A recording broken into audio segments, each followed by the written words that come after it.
Yes Network, the home of champions. Yankee Stadium has long been the home of great title fights, the best going chest to chest under the glaring lights. Tonight, the main event in a rematch from last week. The young, up-and-coming left-hander contending for the Cy Young crowd. And he goes against the favorite, the veteran, with more to give, with experience in big, big moments. It is a matchup for the ages. It's CC Sabathia against David Price. Let's get ready to watch on Yes.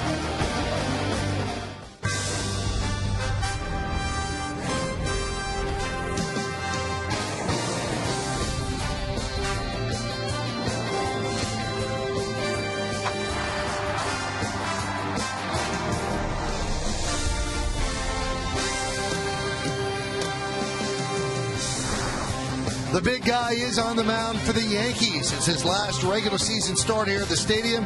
The Rays against the Yankees almost seems like a sidebar to the pitching matchup, as tonight, the Yes Network presents New York Yankees baseball. It's the defending world champion New York Yankees against the Tampa Bay Rays in the final game of a 4-game set from Yankee Stadium in the Bronx.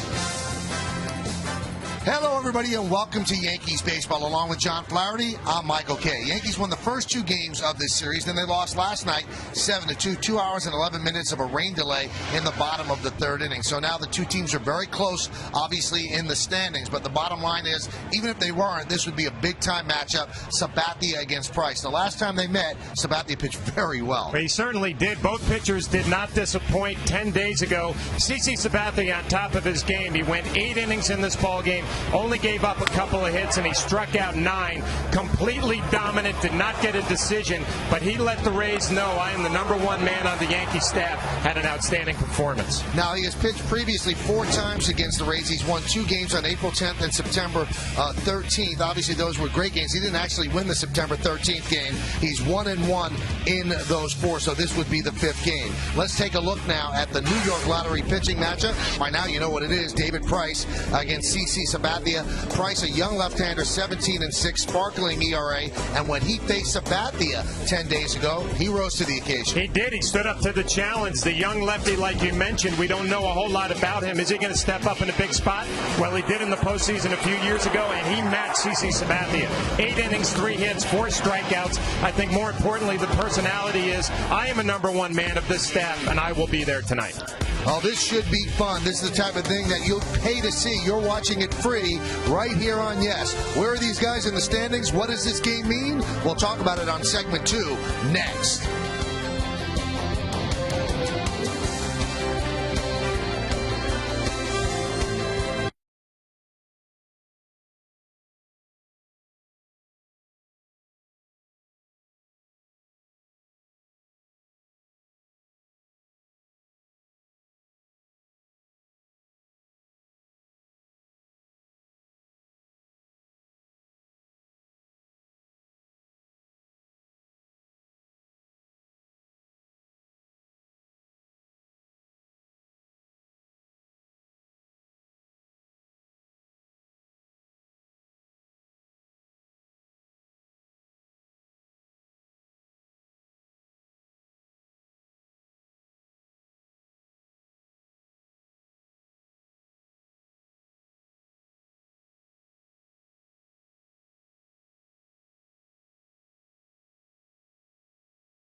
I'm Michael K. This is a big game for the standings and for the head-to-heads, and we'll explain. First, let's take a look at the American League East standings. Both teams trying to come out as American League East champions. The Yankees are 1 game up in the loss column, 1.5 in the standings, and the Yankees' magic number for playoff berth, not the AL East, just the playoff berth, is 3.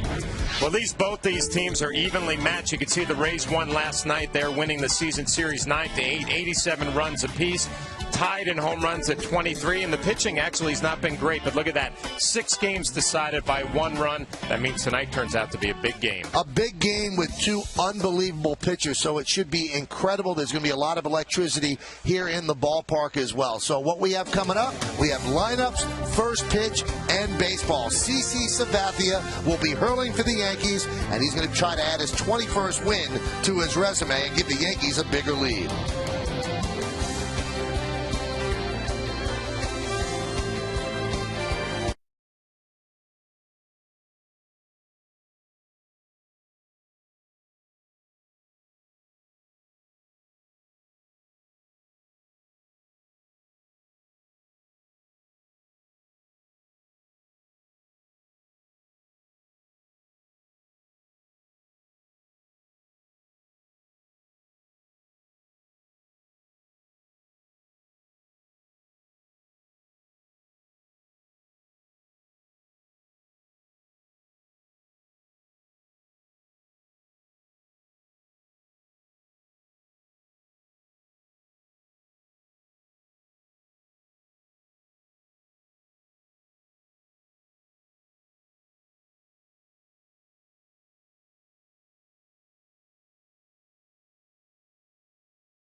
In part by Honda. Come see what's new for 2011 today at your Honda dealer. By Hager, established 1926. Your own great moment starts at Hager.com. And by Jack Daniel's Tennessee Whiskey. Please drink responsibly.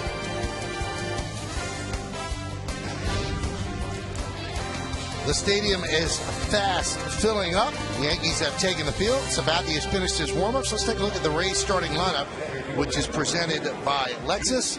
The Rays come in at 90 and 61, game and a half behind the Yanks. Upton in center, Bartlett the shortstop. Carl Crawford's in left. Evan Longoria, the third baseman, cleans up. Batting fifth, playing first, Ben Zobrist. Then it's Rocco Baldelli in right. Willie Ibar, the DH. Kelly Shoppick will catch. And Sean Rodriguez, the second baseman, bats ninth. B.J. Upton digs in. He's ready. So is Sabathia. And let's do it here at the stadium. The first pitch is swung on and skied to left field.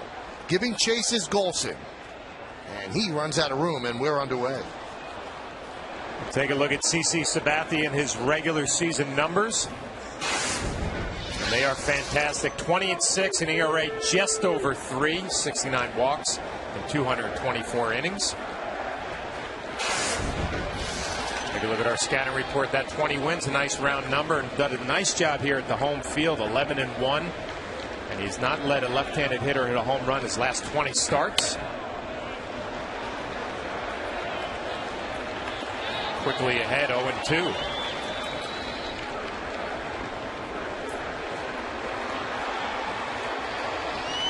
John Jason's been leading off for the Rays. This is Upton's 33rd game this year leading off. And the 0-2. Home plate umpire is Andy Fletcher. Same crew for the entire 4-game set. Each umpire has had a chance to do his job at home plate. Swing and a miss. Off speed, Upton way out in front. Let's take a look at the Yankees defense, which is brought to you by Mercedes. In the outfield, you've got Golson, Granderson, and Swisher left to right. Infield, A-Rod, Jeter, Cano, and Teixeira third to first. The veteran Posada behind the plate, and Karsten Charles Sabathia is on the mound. Well, a nice start after a few good fastballs, a slider down middle. Upton swings right over the top. Here's Jason Bartlett, and there's a strike. Well, Madden has his lefties on the bench, that's for sure. Brignac, Joyce, Pena, Johnson, Jaso, all on the bench. The 0-1. Count 1-1.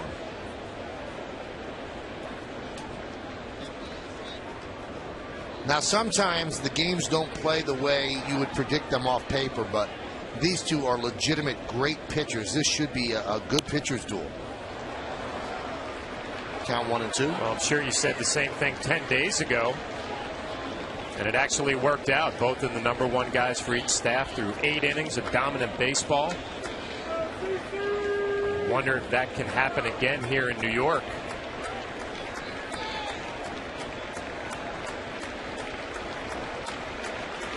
And the big left-hander deals the 1-2. Foul back. Let's look at the game time weather conditions presented by Bigelow Tea. Pretty nice night, 73 degrees, 65% humidity. Winds out of the southeast at 9 miles per hour, and the forecast is partly cloudy. The 1-2. Rosada could not hold on. Holding on the foul tips, John, is it total luck or is there a science to it? No, it's probably mostly luck. I mean, you want to have soft hands where you can receive the baseball even on a foul tip, but, you know, it's just one of those things. If you come up with it, you're probably more lucky than anything else. And really, the first changeup CC has thrown, and it was a good one. He's got all 3 pitches early on. 1-2. 2-2. Back-to-back changeups. That is really the difference for CC Sabathia, kind of getting to the next level. A 20-game winner, possible Cy Young Award winner this year. Right-handers now, you have to deal with a changeup, a fastball in and away, and a good slider. The 2-2. Punch down the right field line, but it slices foul.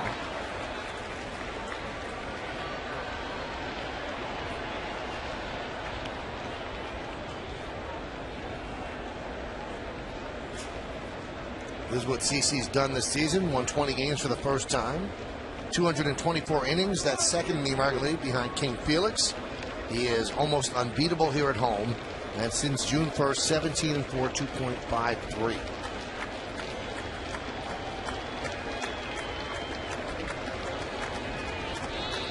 The 2-2. And there's a base hit to center field. Bartlett with a battle against CC, and Bartlett wins with a 1-out single. Well, you wonder if that at bat right there will give the Rays some confidence. That is a big league at bat. Finishes it off with a base hit up the middle.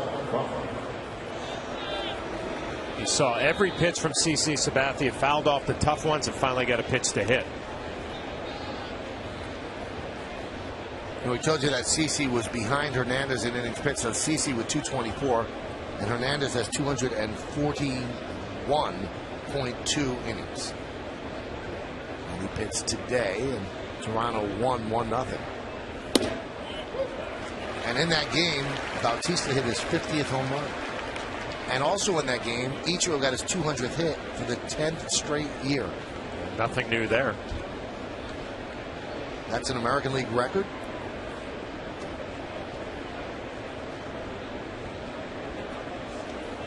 The 0-1 to Crawford. Grounded to first. And Teixeira thought about the force, but just takes the out at first as Bartlett advances.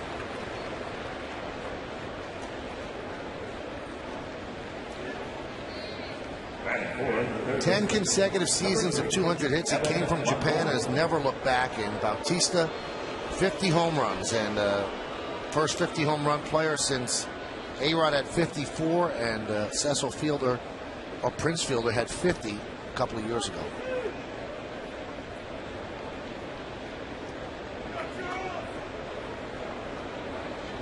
So runner at second base, and here is Longoria. Pitch high. Longoria with a 5-game hitting streak, 7 hits and 20 at-bats. We mentioned last night, Michael, I mean, Longoria really has to get the job done in the middle of this lineup. 104 RBIs, tied for 7th in the American League.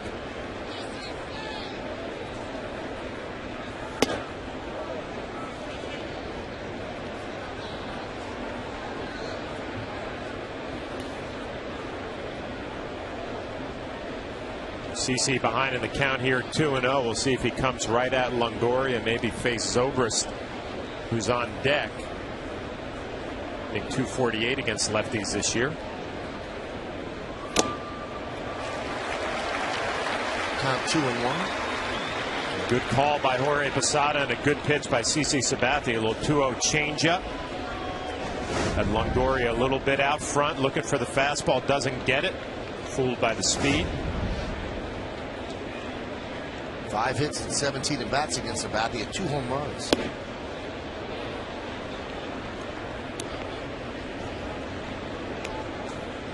Longoria has 5 RBIs in this series so far.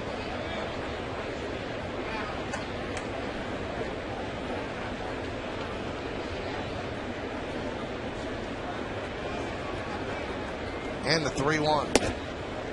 And Longoria walks. Now, CC Sabathia can get out anybody, John, but why would you risk Longoria when the rest of the lineup is so much more pitchable, if I can make up a word? You know, you always pay attention to how does the beginning of the at-bat go, and it looked like CC was trying to get ahead of Longoria. Once he went behind 2-0, you pitch a whole lot differently. That 2-0 changeup showed you that, and you're going to go to a guy now, Zobrist, who's really had a down year after having a breakout season last year.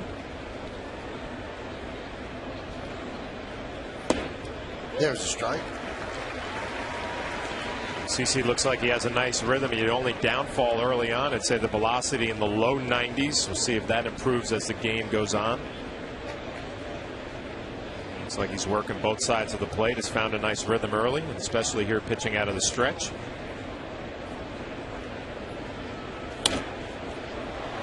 Now, John, when you're behind the plate, is it unspoken that, okay, is 2-0 the line of demarcation? If you go 2-0 and the guy's a dangerous hitter going to pitch around him, do you have to tell him, or does he know and it's just a look of the eye? Yeah, I just think it's, you know, you probably have talked before the game, these two guys, about, you know, we don't want Longoria to beat us. If he comes up in a big spot, we'll be careful. Once you get 2-0, change the game plan a little bit.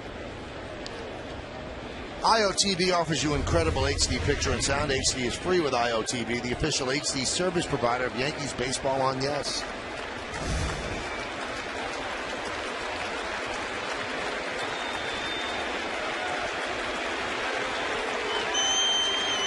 The 0-2. Fouls off the fastball.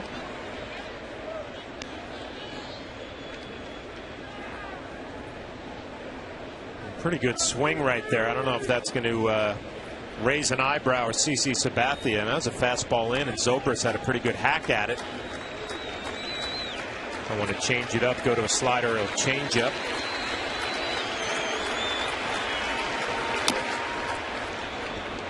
Grounded foul. Michael, I probably sound like a broken record when we do these games, but you always pay attention in the first inning, because there are guys who warm up in the bullpen. They might have great stuff, and then they get between the white lines out on the field, and they're a totally different pitcher in the first inning. CC not one of those guys. It looks like he's brought his good stuff from the pen out to the game with him. Zobrist dangerous with 2 outs and runners in scoring position since June 6th. Great numbers. And they're making Sabathia work. Yeah, this doesn't look like it's maybe going to be as easy as it was in Tampa 10 days ago. Already 24 pitches in this inning. Now, what's that communication there between Posada and Sabathia? I'm sure it's something with the runner at second base, Bartlett. You know, he's been out there for a while now, and I'm sure Jorge has an indicator where maybe it's first, second, third, or fourth sign, kind of relaying that to CC, making sure they're on the same page, and obviously they are not.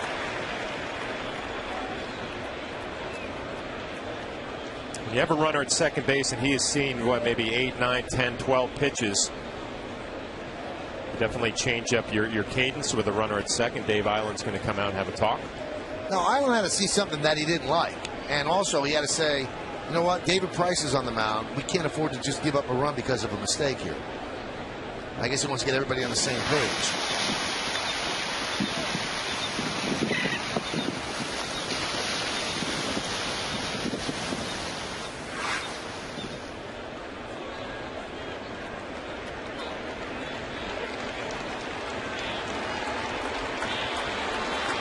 The 0-2. Now, in his last start against the Rays, CC went 8 innings. He threw 119 pitches. And he's a Yankees horse. They'll allow him to do that. It's amazing. You don't even really think about pitch count with CC Sabathia. I mean, he can throw up in the 120s. 25 is a lot for the first inning, and he's not done yet. The 1-2. Grounded back to the mound. Sabathia fields and fires to first, and they just get Zobrist for the final out of an arduous first inning. No runs a hit, no errors, and 2 men left. The Rays nothing, and the Yankees coming to bat against David Price.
First, now it's the Yankees' turn against David Price. Let's take a look at their lineup, which is presented by Lexus. The captain, the shortstop, Derek Jeter, leads off. Batting second and playing right is Nick Swisher. Mark Teixeira's at first base. He'll hit third.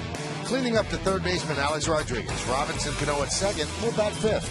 Batting sixth and DHing Marcus Timms. Jorge Posada will catch. He'll bat seventh. Batting eighth and playing center field, Curtis Granderson. And to get another right-handed bat in the lineup, Greg Golson, the left fielder, will bat ninth. The Yankee lineup going to face David Price, #1 starter for the Tampa Bay Rays. And we'll look at his numbers, and they are very impressive. 17-6, 2.79 ERA, only 156 innings, or hits, in 193 and 2/3 innings. And our scouting report, he will be a dangerous matchup if you have to face the Rays in a postseason series, a true #1, saving his best for last, 2-0 with a 1.55 in his 4 September starts, and he's still going strong for a guy who's going to pitch over 200 innings.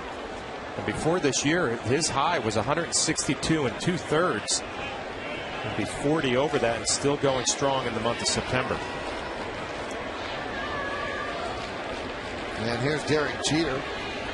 First hit that Price ever gave up in the big leagues was Derek Jeter hitting a home run. Now Derek has an 11-game hitting streak.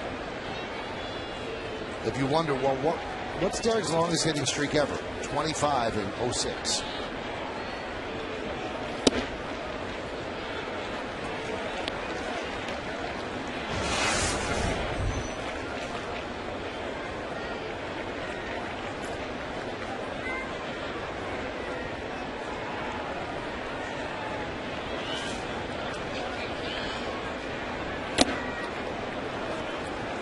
Count 1 and 2.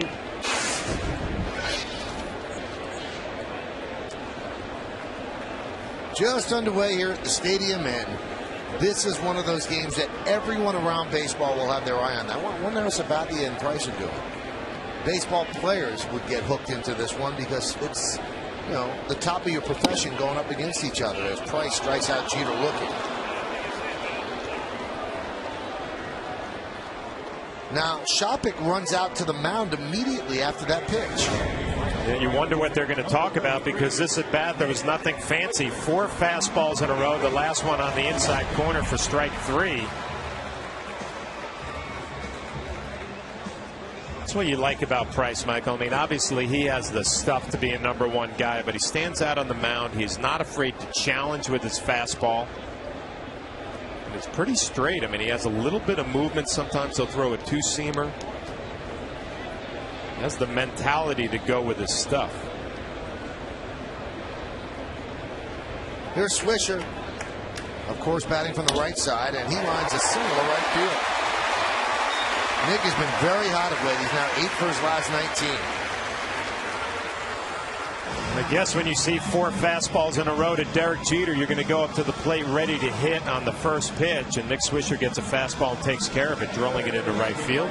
John, I wonder if all catchers are superstitious or have a little bit of ADD. Check out Chopik. He will not go directly across the plate. He makes this big left-hand turn, doesn't want to walk on the batter's box or on the plate.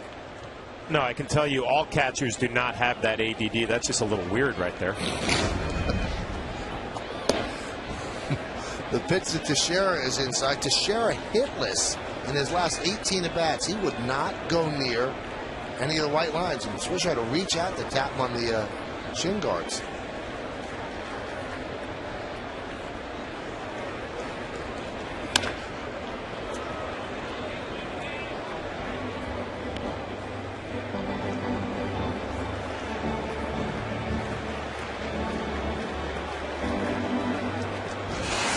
Check out Mark's swings tonight from the right side. You know he's having problems with that right hand. You can see that little sponge in his right thumb. The swings left-handed have not been impressive lately. We see if they're a little better from the right side. Foul back. 96 miles an hour now.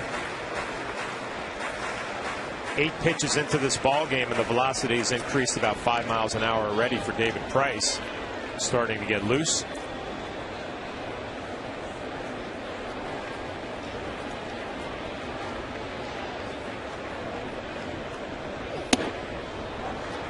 Count 2-2. A-Rod's on deck.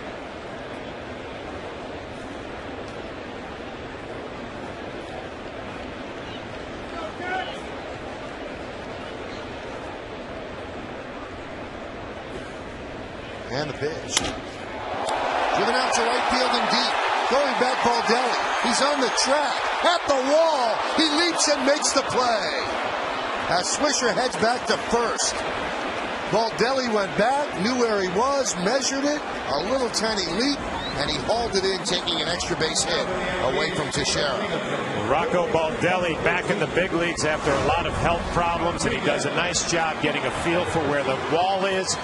Timing his leap. Got a little more room than he thought he had. It looks like the wind blowing a little right to left, moving that ball to the big part of the ballpark, and obviously the Rays love it.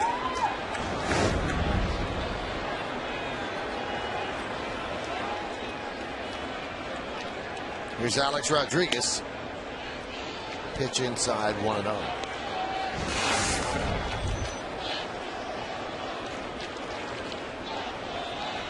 You know, Michael, it's tough when you face a left-handed pitcher like Price or Sabathia tonight, and you're a right-handed hitter, and they can keep that fastball true on the inside part of the plate. It's a low strike right there, but it's you don't see it very often, and that's the difference why these guys are successful. Alex Rodriguez, usually when he faces a lefty, can eliminate the fastball in because they can't get it in there. That's not the case with Price. He will live inside. 1-1. Popped up. Shallow right. Long run for Baldelli, and he's there to make the play for the final out of the first. No runs a hit, no errors, and 1 man left on base. We played 1. There's no score.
Great partnerships are built on trust. At GE Capital, we prove that every day.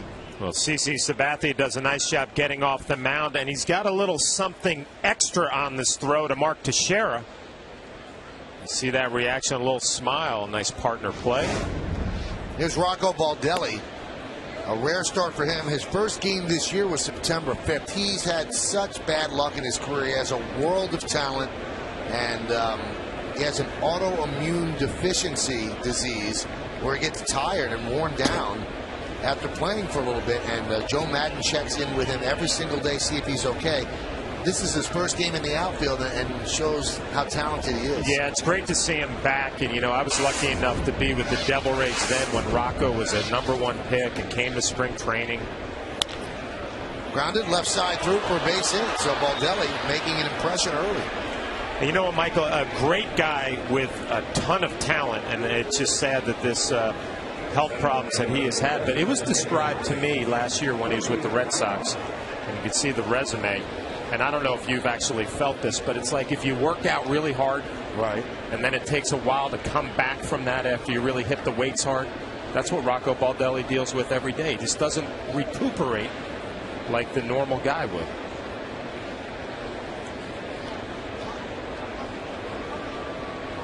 You lost me with the lifting of the weights. That's but where I was kind of getting to. You don't know what that feels like. You know, it takes a little while to recoup. Your muscles get back into it, and Rocco obviously has had problems with that, and they've worked with everything, protein shakes, you know, something to get him back. He can recover. Now, he initially rejoined the organization as a special instructor during spring training, and then he signed a minor league deal on July 19th to play in Class A Charlotte. Felt good, but they have to watch him very closely. They can't push him. Yeah, playing the field and obviously making a few plays in the first inning and now getting a base hit. Ibar bunts straight up in the air. It's going to be a tough play. A-Rod Fields fires. That's a good play by the Yankee third baseman to get Ibar. Moving to second is Baldelli. Well, it's a good play because I'm sure this is not in the scouting report on the Rays that Ibar has a possibility of laying a bunt down. Alex Rodriguez playing deep. Ibar laying the bunt down. It's not a great one. He pops it up, and you can see Alex gets a little tripped up with his footwork, off balance. Able to make a strong throw, and again Mark Teixeira doing the job at first base with a nice stretch, keeping his foot on the bag.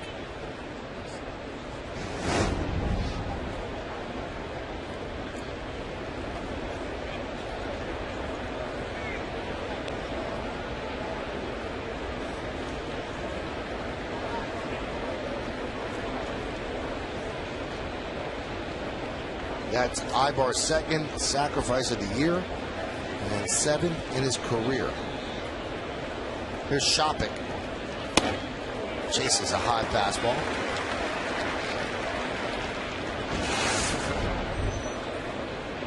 Shopik not having a quality year at the plate. 5 home runs, not bad for a guy who's had limited action, but he's got good numbers against CC Sabathia. 5 hits and 15 at bats. These guys work together in Cleveland. I think that Shopik has an idea of pitch patterns, maybe. He caught CC 10 games while with Cleveland, and CC had a 3.14 ERA during those games. Pitch inside.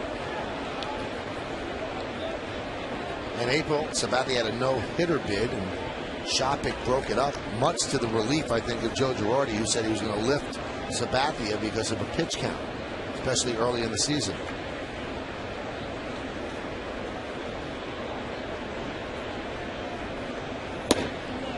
Check swing, did he go? No, said Tim McClellan.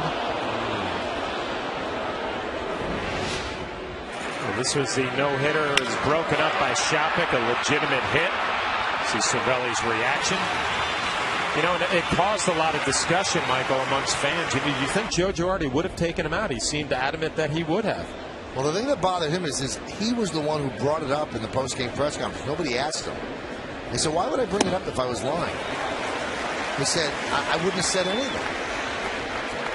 He said, I'm telling you, his importance to this team far outweighs whether or not he gets a no-hitter. And I would buy that. He said, we can't blow him out with an early high pitch count and then not have him for August and September. He said, that's all I care about. Yeah, and he threw 111 pitches in that ball game, his second start of the regular season coming out of spring training. But once again, we've talked about it. I'm glad I don't have to make those decisions. That would not have been very popular, I'm sure, with CC and the fans. And now everybody loves you up here. That's not true. It is true. Here's the 2-2. Strike three. Shopik down looking. Second strikeout for Sabathia. I don't know what Shopik, he obviously doesn't like the call, and it's always dangerous when you're catching and it's your first at bat. You get called out on strike three. Looked like a pretty good pitch coming across the inside corner. Shopik doesn't like it. Let's Andy Fletcher know about it a little bit. He might have a legitimate argument. But if you're catching your number one guy, you always got to think you don't want to get the umpire on the wrong side of the street.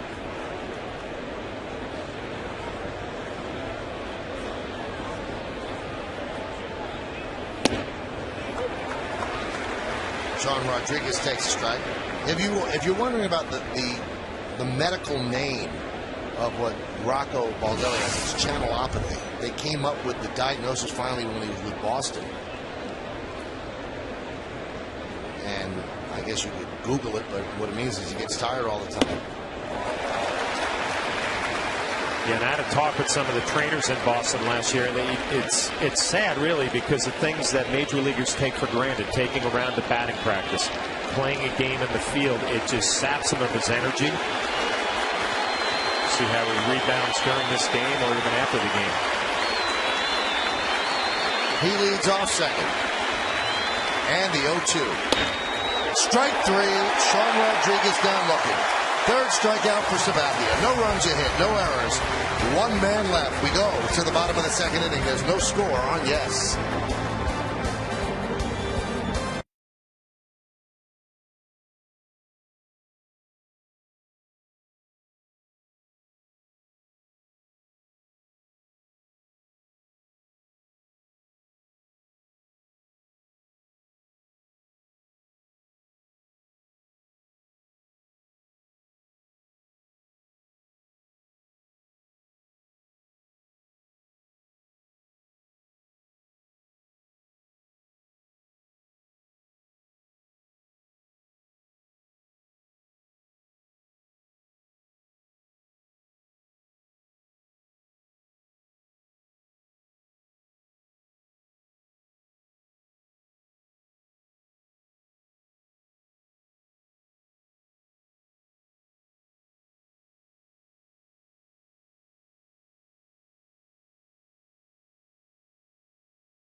Next question is, which is the most impressive moment? You can text your vote to 58772. Standard text messaging rates apply, and we gave you these achievements earlier. Is it 1, hitting 50 home runs, or 2, winning 20 games?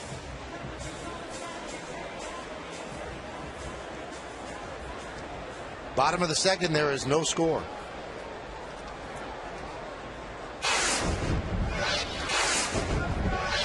Here is Robinson Cano against David Price.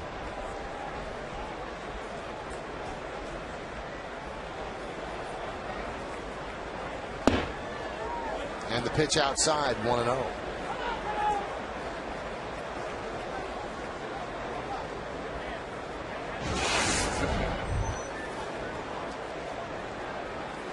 Cano, the Rays have held him to 1 for 12 so far in this series.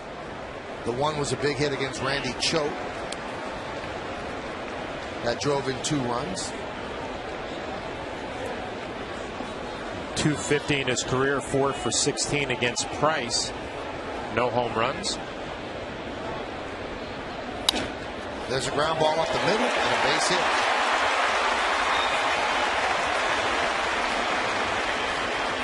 Let's take a look at the Rays defense, brought to you by Mercedes. In the outfield, Crawford, Upton, and Baldelli. Left to right, infield, Longoria, Bartlett, Rodriguez, and Zobrist.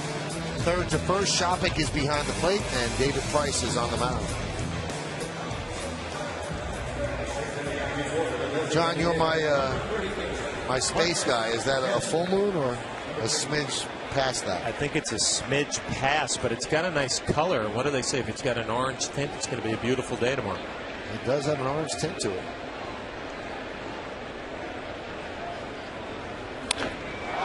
Timms hits one deep to left. There it goes. See ya. A 2-run home run from Marcus Timms.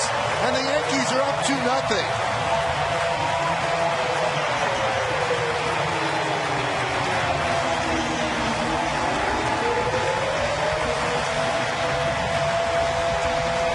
See David Price read the lips a little bit, saying, I don't think I'm going to go back in there anymore to Marcus Timms, and for good reason. That is his 12th home run of the year. First pitch fastball down and in, able to drop the bat head. This guy's having an incredible year. He doesn't get many at-bats against righties. When he does, he still produces. First time we've seen him in this series. First at bat, it's a 2-run home run. 12th home run for Timms. Breaks an 0 for 10 slide. Comes into the game hitting .310 against lefties. And the pitch outside to Posada. Call Shopik out. Going to have a little conversation. I thought he said something like, we're not going in there anymore. See how they pitch Marcus the rest of the game. Fouled away.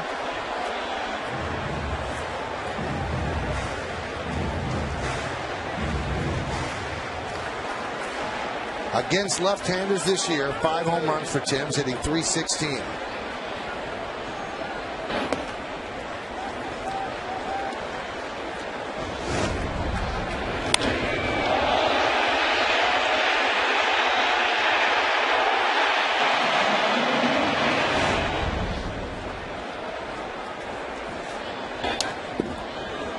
Fouled back.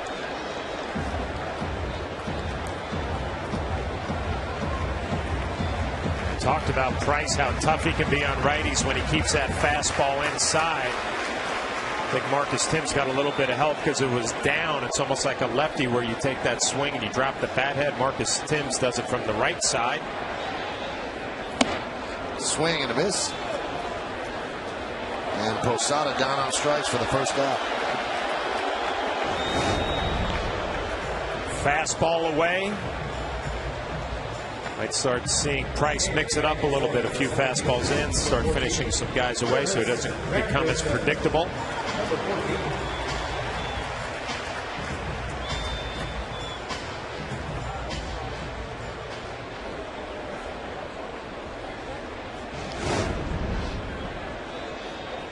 And he is still frustrated about that Timms home run. Well, in a game like this against CC Sabathia, you know one swing of the bat might cost you the ball game here in the second inning.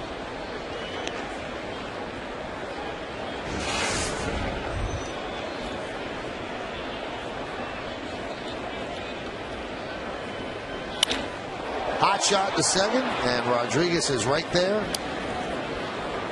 2 outs.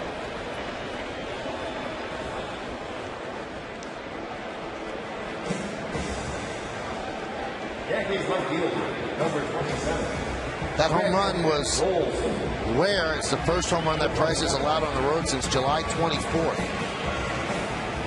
When you hit a home run against David Price, a guy with a 2.79 ERA, this is not a good pitcher. This is an elite pitcher, and he's still young, and he's going to get better, and everybody in the American League knows how good he is.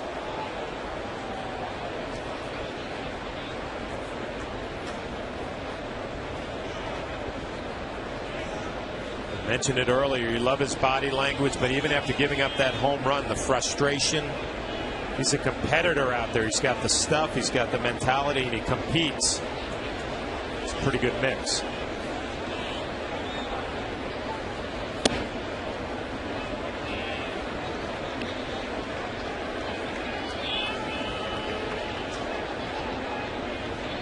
Count 1-0.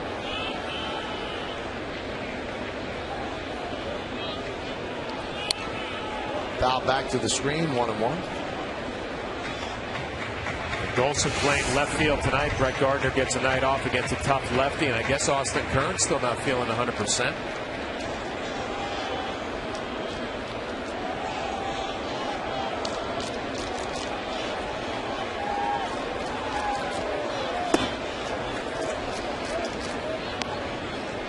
And the count 1-2.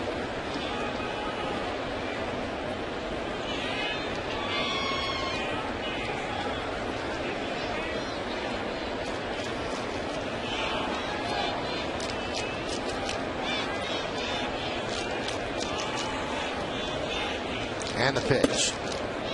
2-2.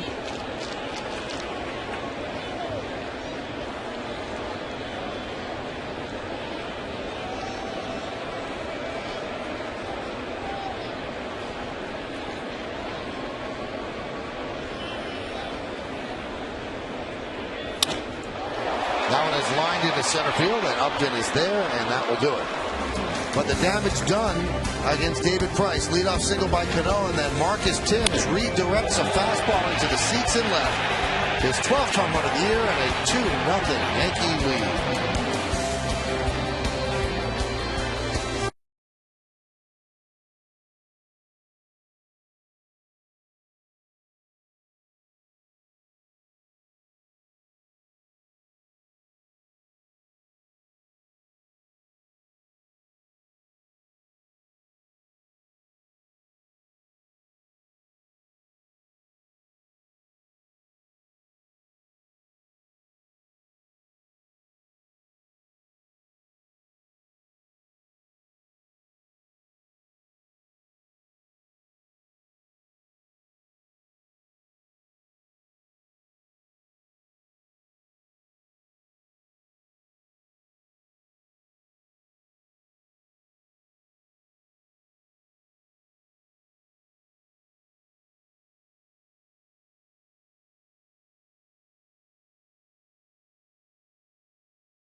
In front of my home crowd, and being at home with my family here, so that's definitely a goal of ours, to be able to have home field advantage throughout the American League side of the playoffs. That was CC Sabathia in an interview with Kim Jones, and he's right at home. He's 11-1 with an ERA of about 2.5. Yankees are leading this one 2-0. So let's go to the person who conducted that interview, Kim Jones. And Kim, it's amazing how much more comfortable he is on this mound. Not that he's bad on the road, but CC is just amazing here at Yankee Stadium for the 2 years now. You're absolutely right, Michael. And last month when he was asked about pitching so well at Yankee Stadium, he said, I think it's my wife Amber's cooking. So he's serious when he talks about some home cooking and loving being here at Yankee Stadium. But usually CC will say his pitching approach doesn't change anywhere. It's all the same to him. He did admit there that he likes it best here, and the numbers indicate that, although, as you noticed, numbers aren't bad anywhere. Now, he's 11-1 at home, as I mentioned, and he's 9-5 on the road. So the fact that he's so good and the fact that he's going to start the first game of the playoffs, you would think that that's incentive enough, Kim, for the Yankees to have home field advantage in the playoffs. You would think so, Michael, and both Joe Girardi and Brian Cashman asked about that today. Joe's response was, I'm going to try to win the division as long as it doesn't hurt my players. Now, that's a gray area, because what he means partially by hurting his players is also getting some of those players some rest. And Brian Cashman said the most important thing is getting in. The second most important thing is making sure your players are as healthy as they could possibly be. 3 straight strikeouts looking for Sabathia as Upton goes down. And Brian Cashman said that he has a list of concerns with this ball club that both admit is an aging club. He says we're better off right now than we were a week ago. A week ago, he was concerned about getting rest for some relievers. He was also concerned about Swisher and Gardner. Swisher and Gardner have come back fine, and he believes the relievers have gotten more rest lately, even if it's at the expense of an individual game. They are looking big picture. His biggest question marks right now and concerns, Mark Teixeira, who is just generally banged up, and David Robertson, who has the muscular issue in his back. Jason Bartlett lines one right through the box and up the middle for a base hit. He is 2 for 2 against CC. And, you know, proof positive of what you're saying and what Brian and Joe are saying, Kim. Would the Yankees have liked to have won that game yesterday? Of course. But these are the relievers that they chose after the rain delay. Royce Ring, Dustin Mosley, Chad Godin, and Jonathan Albaladeo. If that was a game they desperately wanted, Kim, that's not the relievers they would use. You're exactly right, Michael, and that's what Brian Cashman was referring to. And this is what he also said. You're going to see Royce Ring. You're going to see Godin. You're going to see Albaladeo. You're going to see Romulo Sanchez, who's been here, but we haven't seen him much, and Andrew Brackman, who arrived today and is in uniform. Brian Cashman said we have good depth, and we have to use it.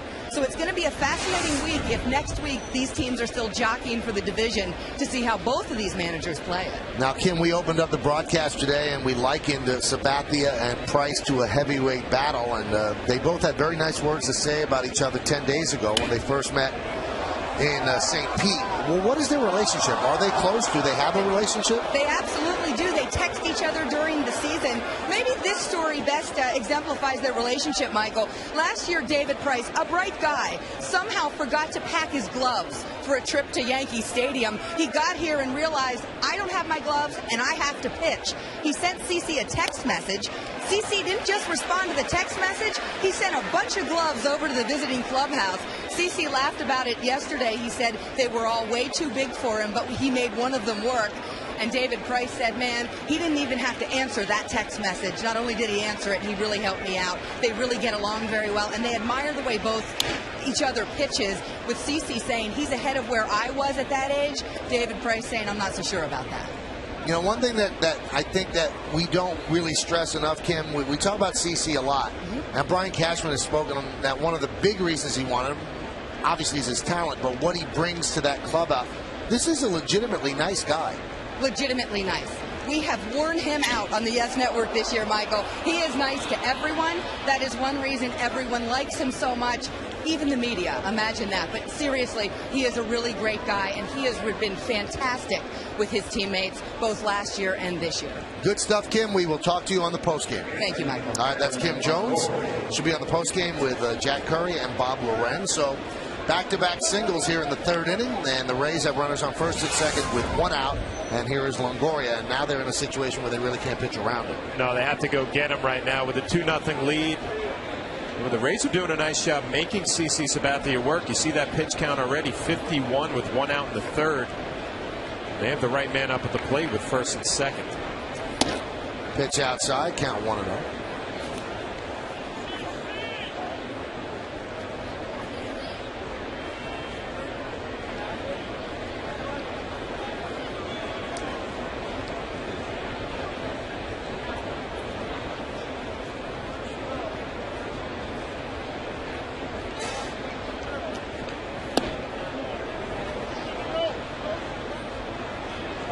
Check swing, says Tim McClellan.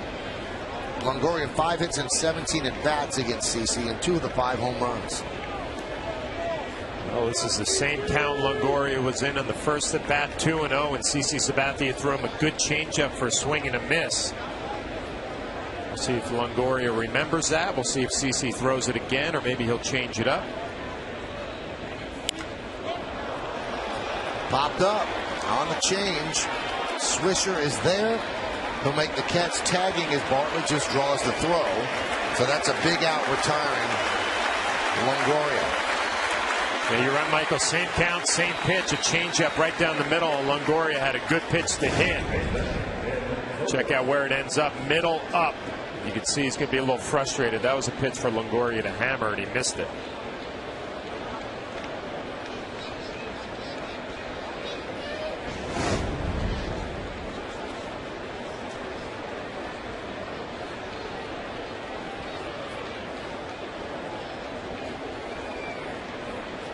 Here's Zobrist.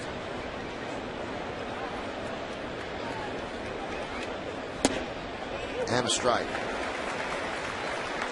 2 outs in the third. The Rays have had some opportunities. Some runners at second base haven't been able to come through with a big hit. The Zobrist right here would be a 2-out hit.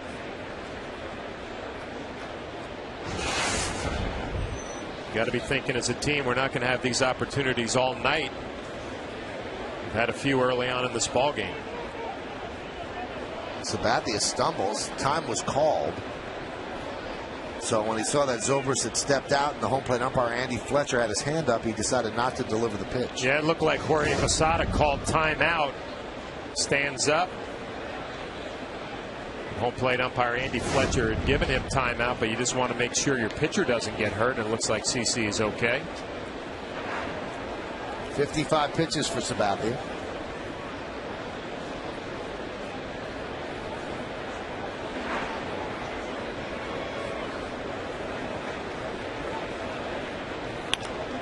That one is punched into right field. That's going to be a base hit.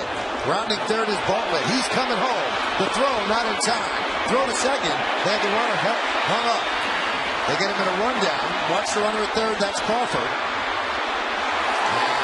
Zobrist is tagged out before Crawford scores.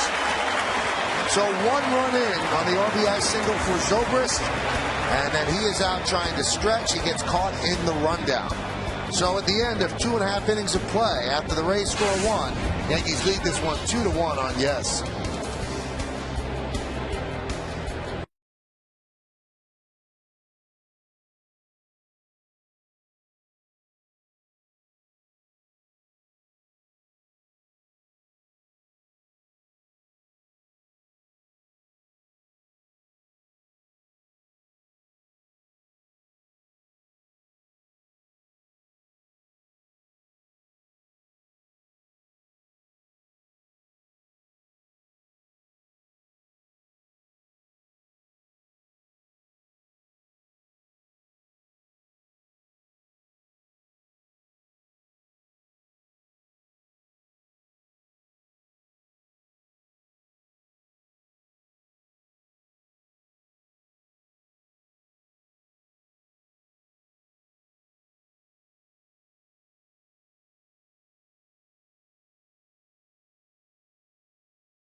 Express. Enjoy the journey.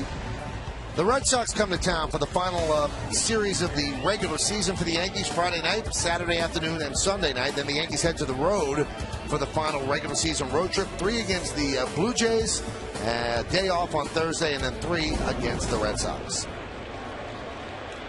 So here's Derek Jeter, 2-1 game, Yankees lead. He grounds it softly to short. Bartlett charges and flips, and there's one away.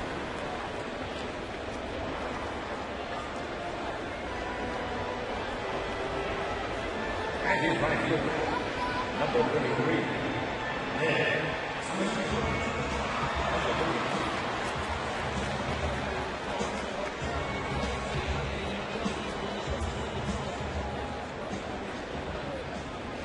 Here's Nick Swisher.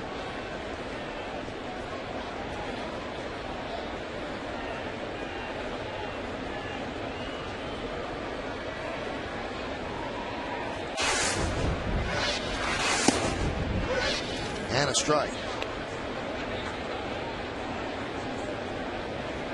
David Price established the first time through the order. He's not afraid to throw his fastball. Now back-to-back sliders. A little change-up to Nick Swisher.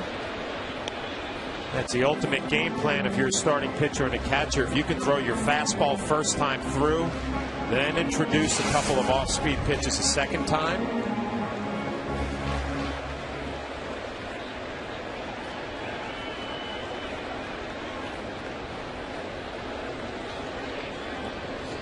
The 0-2 inside.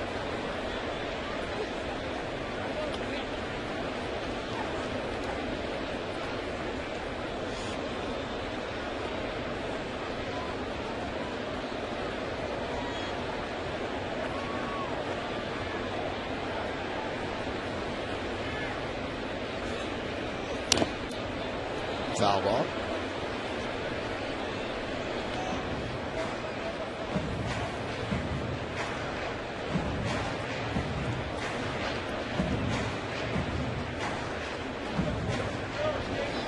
David Price, third in the American League, best ERA, following Felix Hernandez and the Red Sox Clay Buchholz. Chases a high fastball, 95 miles an hour. Swisher down on strikes. That's a good mix right there for David Price. A lot of off-speed pitches early, and then he goes with a fastball up middle. Nick Swisher chases. Tough to lay off when you've seen a change-up, a couple of sliders, and then a good hard fastball up in the zone. Here's Mark Teixeira, hit one deep to right center field. Nice play by Rocco Baldelli, heading toward the track and making a little leap. And that one is driven down the right field line. Fair ball, it's trouble. It is a fair ball. Played out there by Baldelli. Strong throw, but not in time. Teixeira with a double, and that snaps it 0 for 19 for the Yankee first baseman. Yeah, I mentioned earlier we're going to pay attention from the right side how his swings are with that injured right hand, and so far so good. 2 at bats. First one was drilled to right center. This one down the right field line. It's a fair ball off the wall, and a good strong throw from Baldelli, who has been busy early in this ball game in right field. Good signs for Mark Teixeira. Better swings from the right side than we've seen from the left side. Runner at second here is Alex Rodriguez. That is Teixeira's first extra base hit since September 3rd.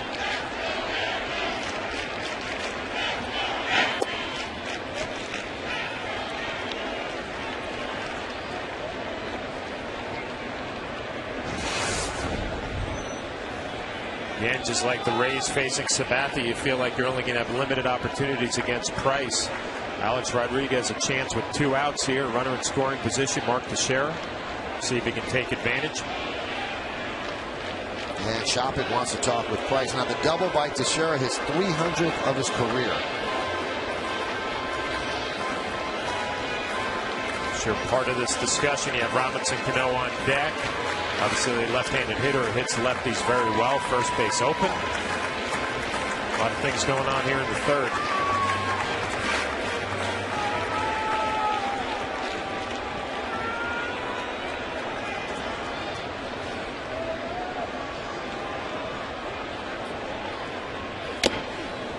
1-1. A-Rod with 2 outs and runners in scoring position this year, 21 for 67. That's .313. And he's also driven in 30 runs and bashed 2 home runs during that time. So, Michael, you start talking about first base open here in the 3rd inning, and the reason you do is because you have 2 number ones. You know that maybe 1 run is going to be the difference in this game. Start looking at every at-bat and every RBI situation a little bit differently when you have 2 number ones going at it.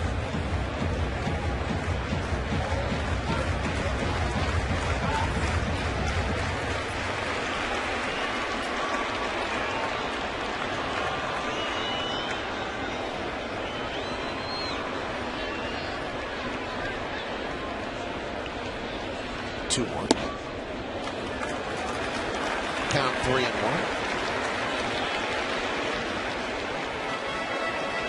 Really trying to crowd Alex Rodriguez with the sliders in, the fastball in, the first at bat. It's like they're trying to keep him from extending his arms. We'll see what they do here. 3-1. Will they come right at him and challenge him, or maybe go off speed? Take your chances with Robinson Cano. 3-1. And he walks A-Rod, and he will take his chance with Robinson Cano. Let's see how they approached Alex Rodriguez. The pitch by pitch brought to you by Suzuki Kazashi. Well, Alex Rodriguez's first at bat saw all fastballs, not this at bat. A first pitch slider that misses, a fastball down the middle by him, another slider down and in, another one off the plate inside, fastball in, misses. So Price definitely the second time through the order starting to introduce the slider and the changeup a little bit more. Cano singled up the middle in the 2nd inning. We're in the bottom of the 3rd. Yankees 2 and the Rays 1.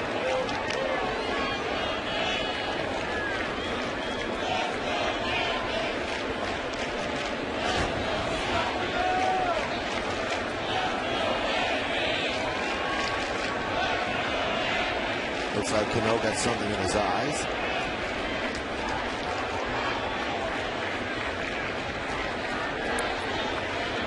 Strong wind around Yankee Stadium. The flag starts out.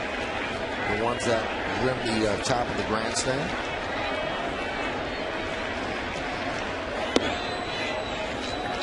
Count 1-0.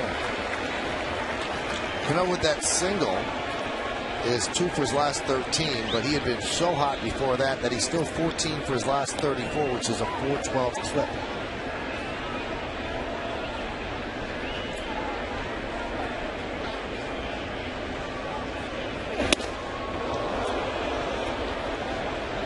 Goes upstairs and chases 96.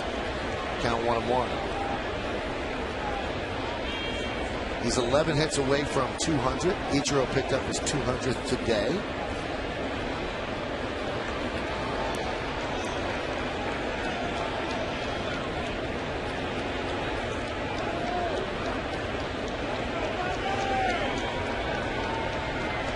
The 1-1. 1-2. David Price not messing around. Back-to-back-to-back fastballs.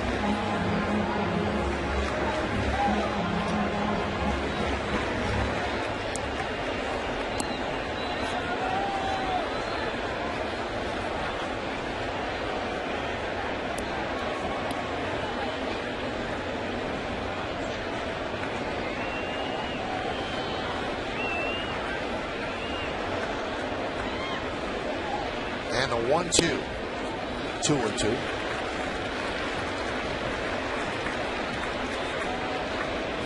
Cano is arguably the best at his position. I know you have Chase Utley in Philadelphia, but he leads all Major League second basemen in batting average, in hits, in RBIs.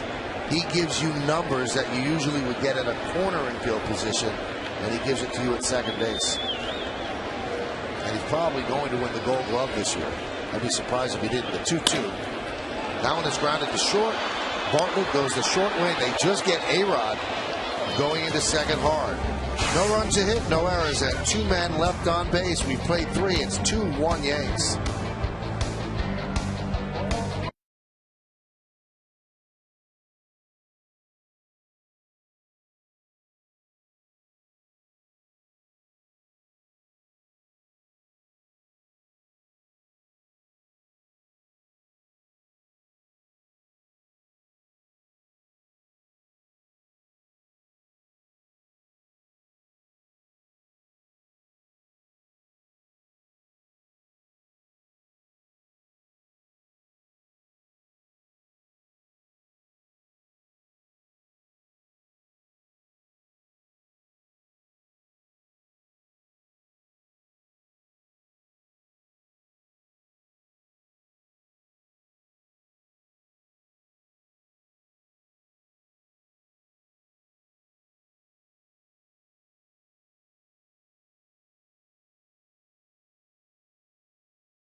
far, great play in right center. Opened up the second inning with a single.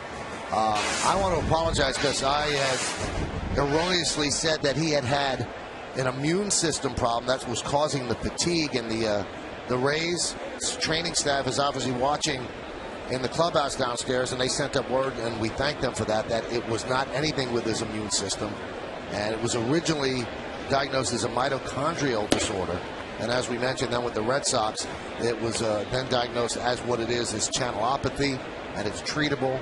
So we're fans of Baldelli here and what he's gone through. A great player, so I apologize for that, and I thank the Rays organization for giving us the exact terms of what he has.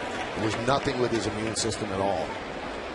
So my sincerest apologies. So Baldelli has a 1-1 count.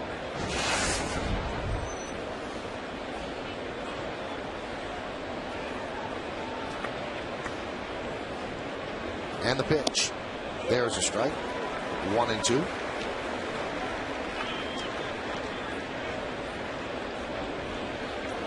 When you were teammates with him, John, everything I've ever heard about the guy is he's just a top flight dude. Everything about him is great. People really root for him. Good guy to have on a team. Popped up.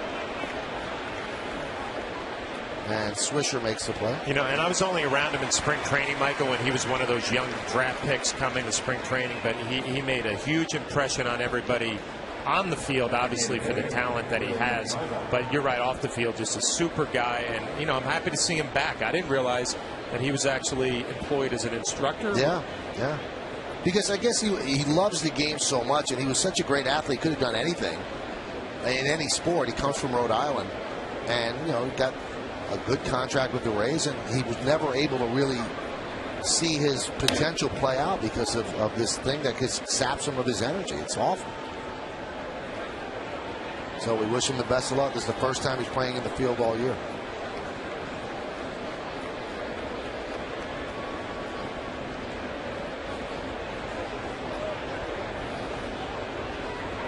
And the 0-1. Humpback line drive caught by Jeter.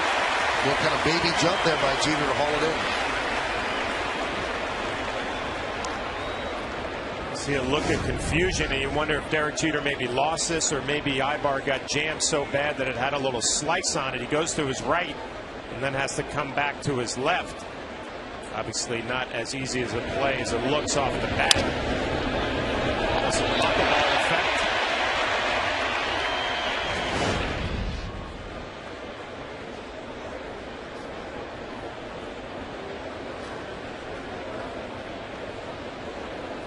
And here is Shopping. Count 1-0.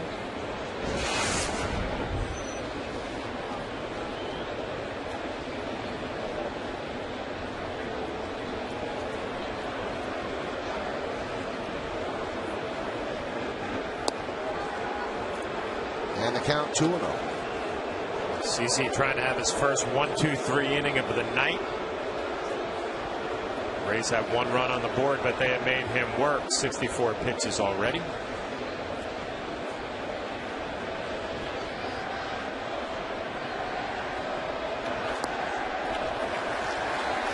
Time for the New York State Smokers Quit Line Quiz. With 20 wins each, Sabathia and Halladay are tied for the Major League lead. Who was the last lefty to lead the Major Leagues outright in wins? Not sure. We'll find out, though, in the bottom of the fourth. 2 outs, 2-1 count on Shopping.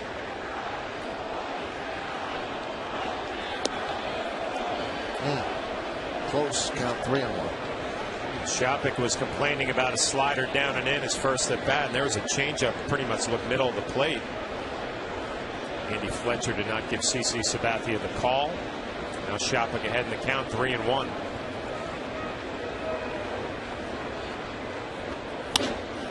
High fly ball.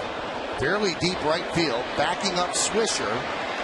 And will make the play right in front of the trap for the final out of a 1-2-3 inning. We go to the bottom of the fourth. Yankees are leading the Rays 2-1 here on Yes.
maximum Pepsi taste.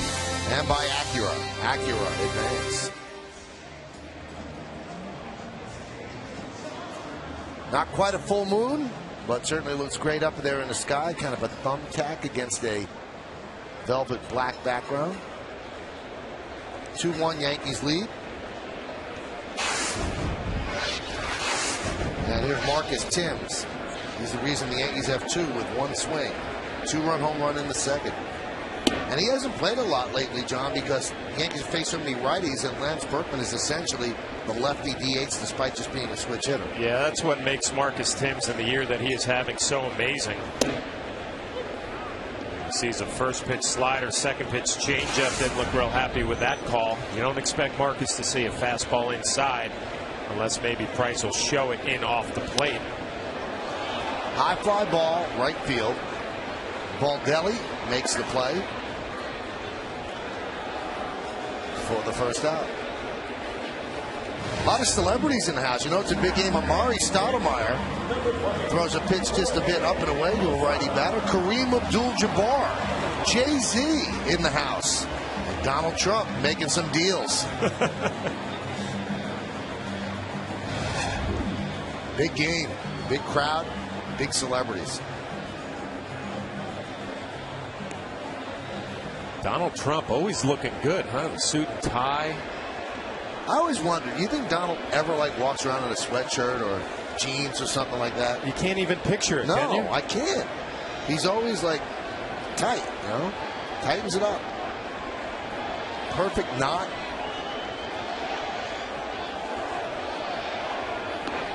And the pitch to Posada is inside and low, 1-0.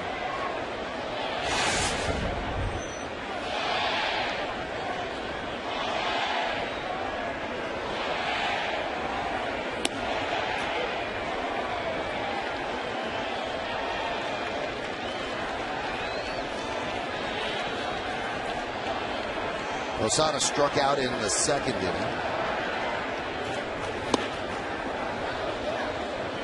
Count 1-2.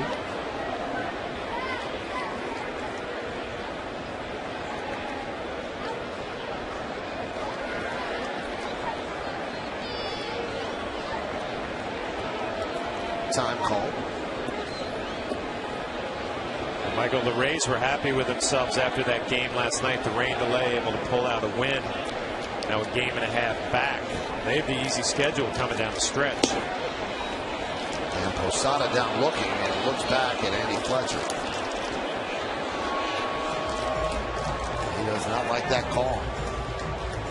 All right, let's take a look at the answer to the New York State Smokers Quick Line Quiz. With 20 wins apiece, CeCe and Roy Halladay are tied for the Major League lead. He was the last lefty to lead the Major Leagues outright in wins.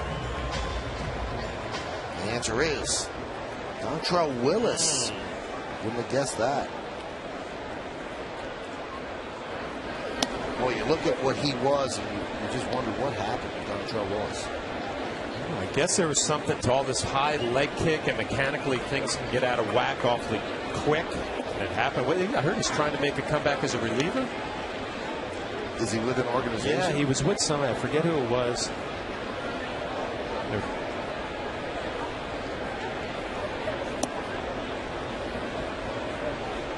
He started a game against the Yankees when he was with the Diamondbacks, and he seemed lost on the mound. Like every pitch was just a question mark. He didn't know where it was going. Count 2-2. Yeah, Price has seemed to have found a rhythm now here in the fourth inning. A good mix of sliders, changeups, and spotting his fastball.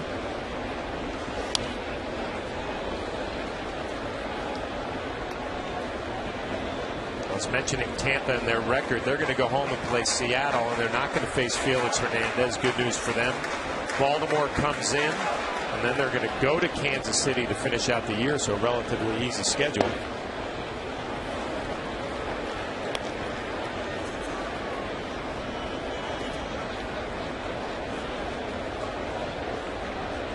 We're told that Dontrelle is now in the San Francisco Giants organization. That one is looped into center field, and Upton is there to make the play. So a 1-2-3 for David Price and the Rays. We played 4 here at the stadium Yankees lead Tampa Bay 2-1 on yes.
It's been unbelievably tight of late. We'll take a look at it in just a moment as Sean Rodriguez digs in against CC Sabathia as we start the fifth. Yankees lead 2-1. There's a strike. The West, the Giants a half game behind the Padres. The Rockies just have lost 3 in a row. Long time to do that, lose they're 3 games back. And there's the wild card. Giants half game back of the Braves. And the Rockies 3 back. Who do you like in those battles, John? You know, we talked about it a little bit. I think San Francisco has something special going on out there. Every time I watch them play, they're playing with a lot of emotion. It seems like they're playing together as a team. Bunted by Rodriguez, foul. You wonder about the Braves, though. You know, they went into Philadelphia, and that did not go well. See if they can stay afloat here at the end of the year, last 10 days. Find it funny, Bobby Cox. It's not funny, but Bobby Cox kind of making the rounds here, and they're honoring him at all these stadiums. And possibility they could get in the playoffs and end up in some of these stadiums again. Only stadium that didn't honor him was in Florida.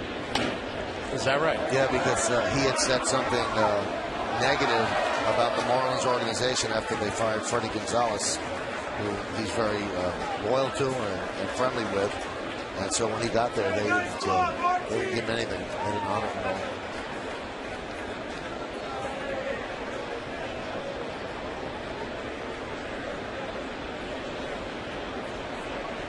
One, two. Still 1-2. Speaking of the Giants, John, they've pitched to a 1.54 ERA as a team this month. And they have a superstar young catcher who can hit and catch.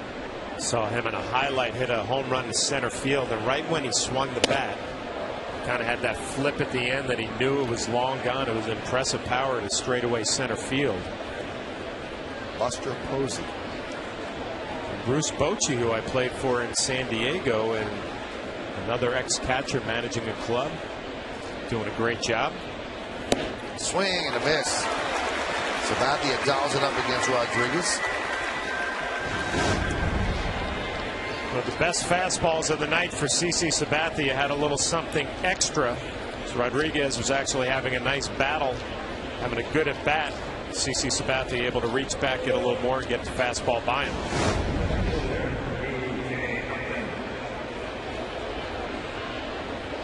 with that strikeout, Sabathia now ties Ron Guidry on the all-time strikeout list for the Major Leagues. And CeCe's just 30 years old. That one is grounded, past a diving A-Rod, fielded by Jeter. Throw to first, could not be handled by Teixeira. So Upton reaches.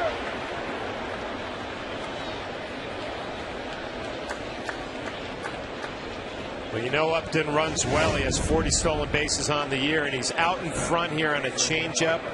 Doesn't get out of the box in great shape. A nice play by Derek Jeter to go to his right to get it. The short hop. It's just gotten to the point, anytime a short hop goes over there to Mark Teixeira, you'd expect him to pick it up. When he doesn't, it surprises you.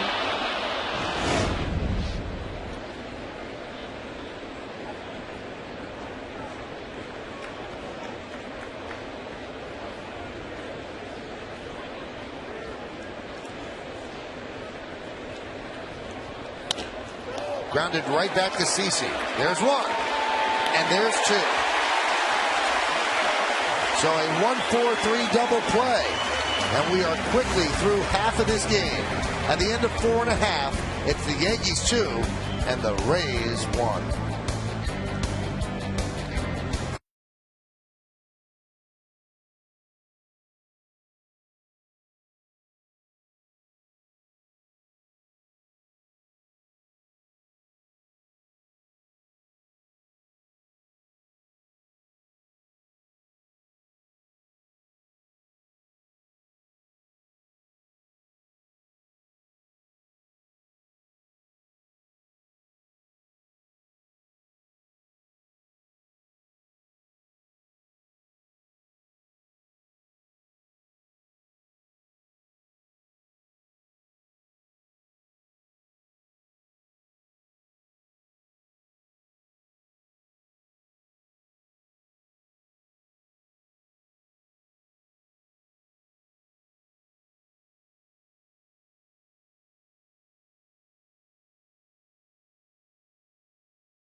Event, cocktail party, birthday party, and much more.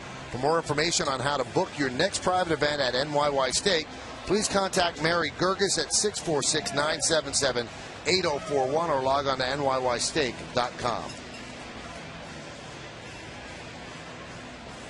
Been a great game so far. Not that many highlights. The 2-run home run by Timms, an RBI single by Ben Zobrist, and that's it, 2-1.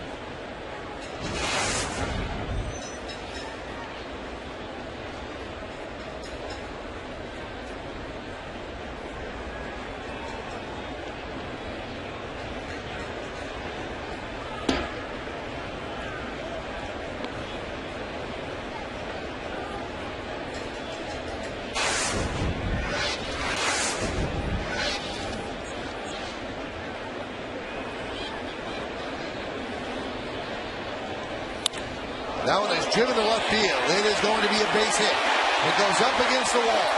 Golson will go to second with a leadoff double.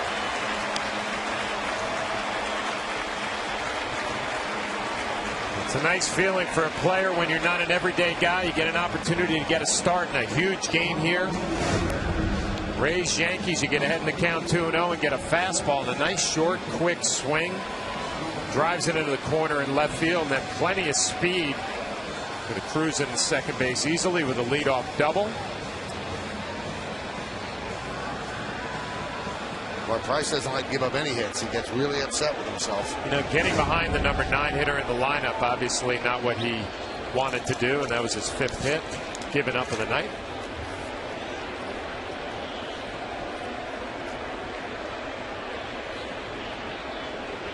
See if Derek Jeter can force a ball to the right side and advance Golson to third. And he's swinging away. Count 0-1.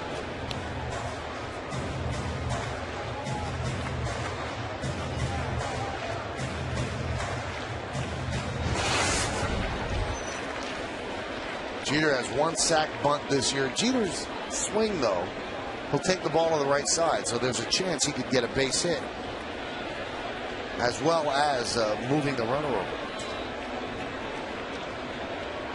Yeah, you hear hitting instructors all the time in this situation. I don't just want you to hit a ground ball to the right side.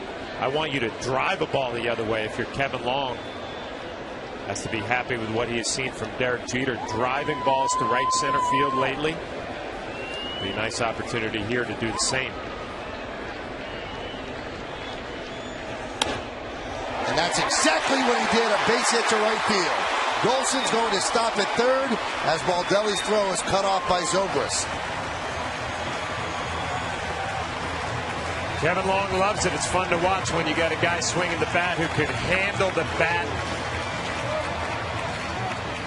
Let's take a look at the swing of the Coors Light freeze can that gave Jeter a 12-game hitting streak. It's not just hitting the ball, it's driving it the other way and directing it where you want it to go. Knob inside, drive it the other way. Worst case scenario, Golson is on third with a ground ball out. Best case, you got a base hit, possibility of scoring it. Golson froze on that a little bit, which you have to do. Wasn't 100% sure that it was going to be a base hit. Well, the Yankees are set up first and third, nobody out. And you got 2, 3, and 4 coming up. Swisher, Teixeira, and A-Rod.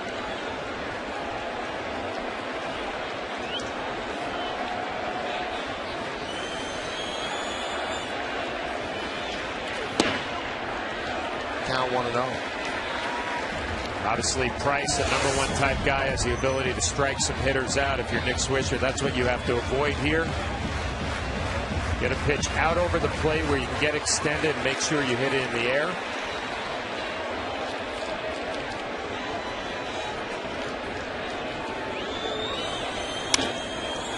That one is hit in the air down the right field line.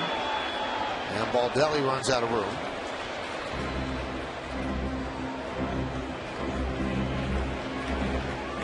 You wonder what's going through the mind of Nick Swisher right there. I mean, he drove that ball far enough for it to be a sacrifice fly, which would have gotten the job done, getting Golson in from third base, and it curves out into the seats a little bit. Now you got a chance to do it all over again. I wonder if he's thinking maybe stay fair. I'll take my sac fly. Job well done. See if he can repeat. Check swing. Did he go? No, said Tim McCollum.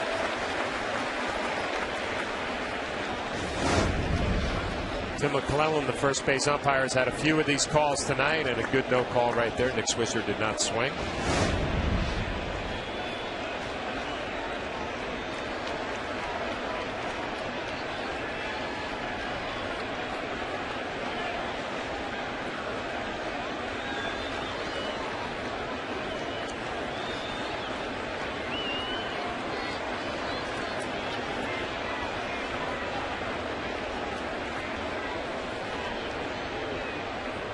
Two 1. 3-1. 1 pitch away from loading the bases.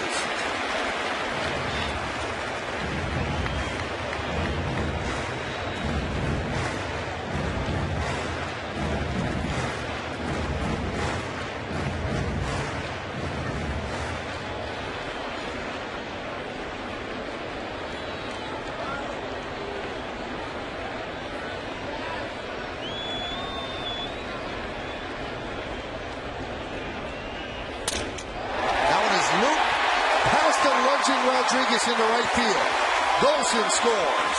Jeter moves to second. An RBI single for Swisher, and the Yankees lead 3-1. A nice shot by Nick Swisher. I think most importantly, it took a 2-1 slider down and in. A tough pitch to take.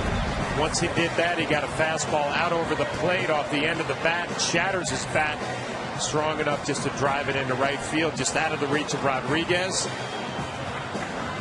Now the Yankees start thinking about a big inning here, first and second, 1 run in, nobody out. 3, 4, 5 coming up here.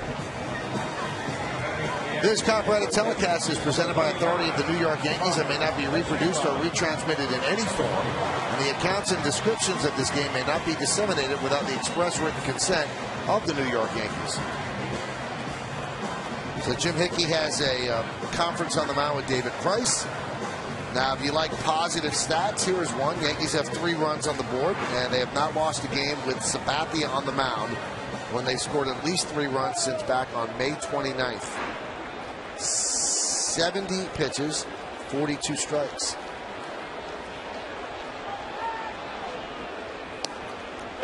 Teixeira takes a strike. Teixeira robbed of an extra base hit. Nice running, leaping play by Baldelli in right center in the first, and then a double right in the third.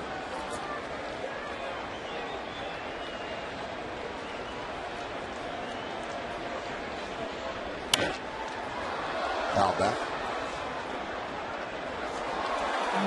You mentioned those first 2 at-bats, Michael. The swings are 100 times better from the right side than they were from the left side we've seen this whole series. Got a little more bat speed coming through the zone. Staying inside the baseball, driving it the other way. Good sign for the Yankees and Mark Teixeira.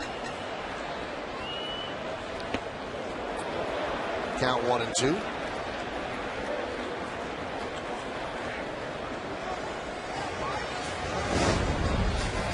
Slider down and in, a little short. Shopik does a great job blocking it with his chest protector.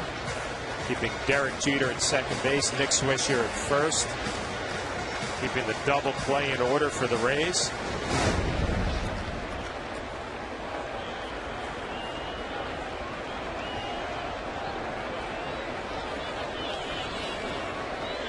Swing and a miss. Big strikeout for Price as he gets Teixeira.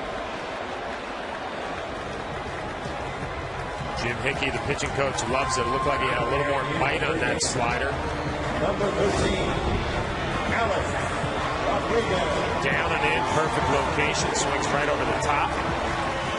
A little extra finish on a good slider. So here's Alex Rodriguez, 0 for 1 with a walk. Jeter is at second, Swisher at first. Yankees up 3-1. We're in the bottom of the 5th. Foul back. Boy, this kid throws hard. 95, 96. And he throws hard. He's able to keep it in on the hands of the righties. It was the first at bat for Alex Rodriguez. All fastballs inside. Was not able to catch up. Price goes back to it here, his 3rd at bat.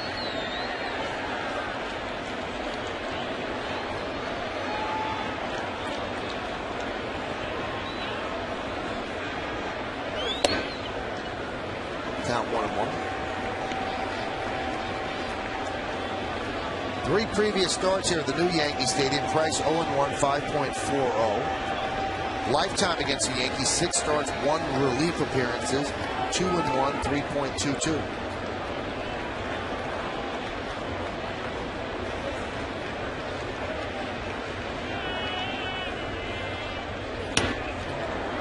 This is a strange stat. You look at A-Rod's numbers, and the power numbers are fine. 25, 113. He's missed some time. But how do you explain this? And you see David Price in the 3 starts this season against the Yanks. A-Rod against left-handers this year is 28 for 133, 211.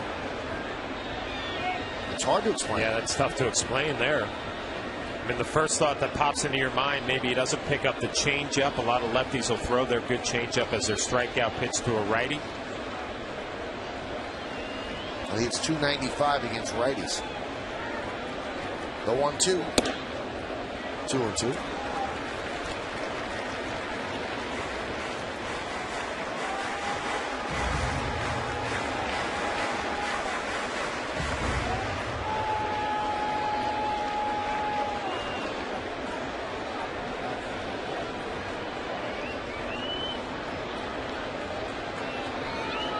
And the pitch. An off-speed low on the count 3-2.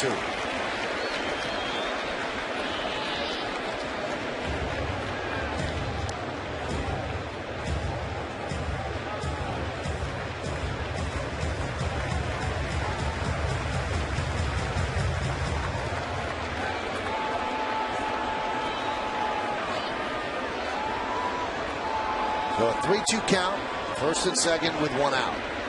One run already in. This will be the 80th pitch of the night for Price. And he walked him to load the bases.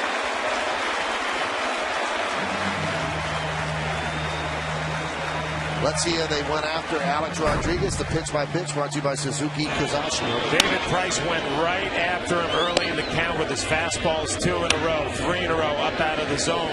Fastball away, 4 in a row. Then a slider down and in that misses. Another fastball up, ball 4. Power against power.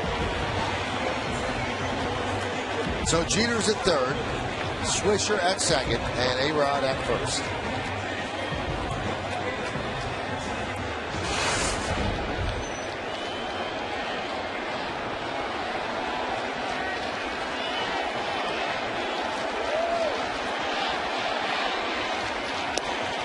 And a strike.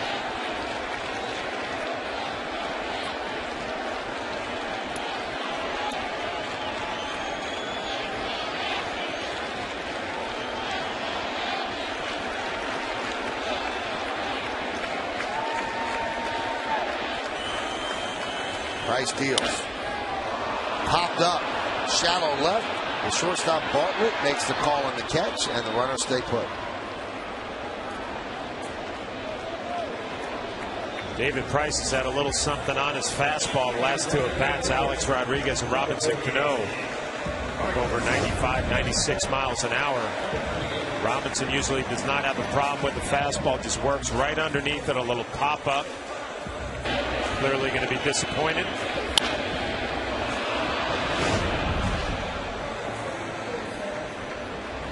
And that'll bring up Marcus Timms.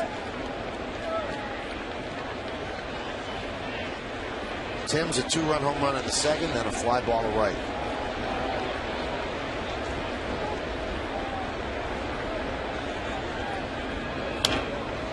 Foul away.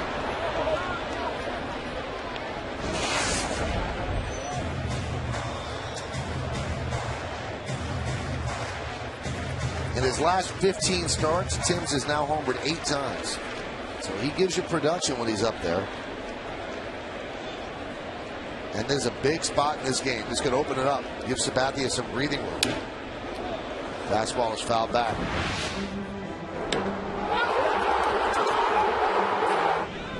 Timms had some big hits this year. Walk-off against the Red Sox. Walk-off against the Blue Jays. And then the 2-run home run tonight in the second inning.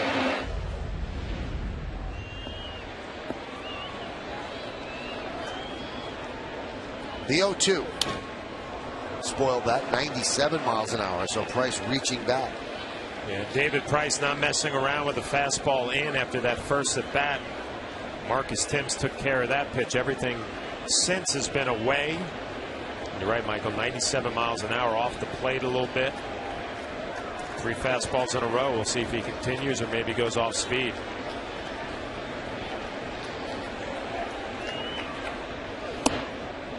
Just missed. This is the hardest he's thrown all night, so obviously he has a little bit of a reservoir when he gets into trouble. And I'm sure he's thinking just what you said. This is a huge part in the ball game. Robinson Cano a chance to break it open, could not do it. Marcus Timms a chance. 1-2, swing and a miss. Got him with a breaking ball in the dirt, and Timms down on strikes. Yankees get a run on 3 hits, and the bases are left loaded. Still tied after 5. It's 3-1 Yankees.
2001, Prayer for America is held at Yankee Stadium following the terrorist attacks of September 11th.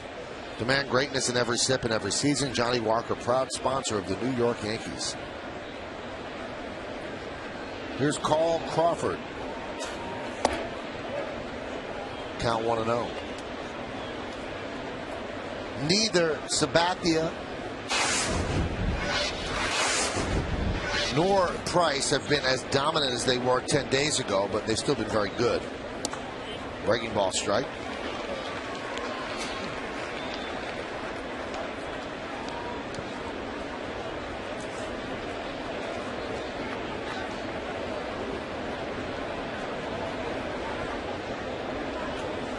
Crawford tonight is 1 for 2.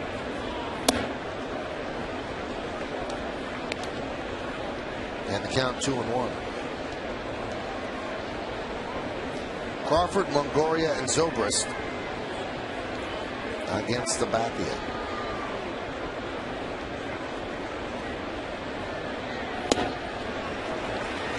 Count 2-2. You know, sometimes when a player signs a big contract, you wonder, wow, is he worth it? Now, worth it is relative in every walk of life. But when you get past, gee, he makes a lot of money, in the realm of baseball, is he worth it? Nice stop by A-Rod, but the ball does not stay in the glove and trickles out to Jeter, and that's a leadoff single by Crawford. And what I was getting to is that with the Yankees, he's 39-14, Sabathia, 3.21.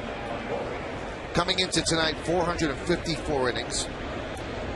And last year in the postseason, 3-1, 1.98. And this is a guy who's lived up to everything the Yankees could have hoped for when they signed him to that deal. Well, then you're not even talking about his presence in the clubhouse, what type of leader he is among that pitching staff. He's done it on the field. He's done it off the field. Changed the feeling in the clubhouse. Count 1-0. Well, certainly is the Cy Young candidate. Some might say he's the favorite, and those are some of the candidates. Price, who you've seen tonight, Buchholz, and Hernandez.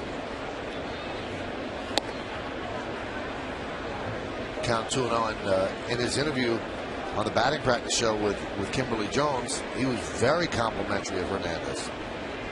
He said, wow, what a great year he's having.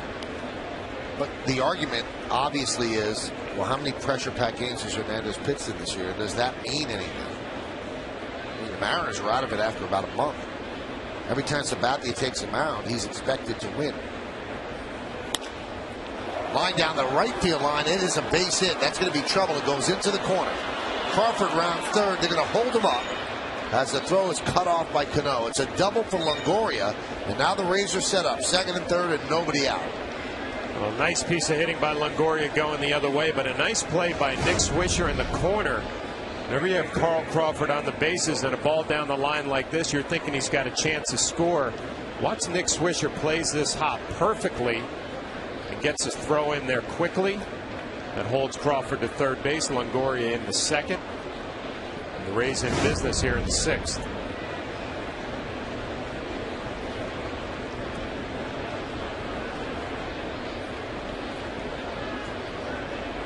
Well, here's Zobrist. Crawford at third and Longoria at second. Yankees will play the infield back. They'll give up that run in third. They don't want to be in. Have a ball squeeze through and allow Longoria to score the tying run. Zobrist has driven in the only run for the Rays. An RBI single right. And there's a strike. Talked about opportunities all game long for the Rays. Their best situation here, nobody out, second and third. They made CC work all night. Count 0-2.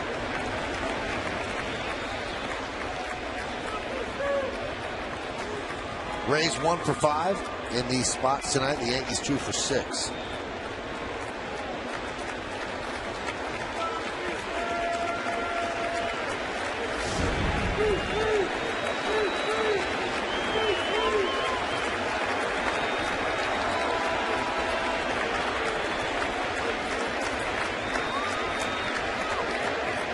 And the 0-2.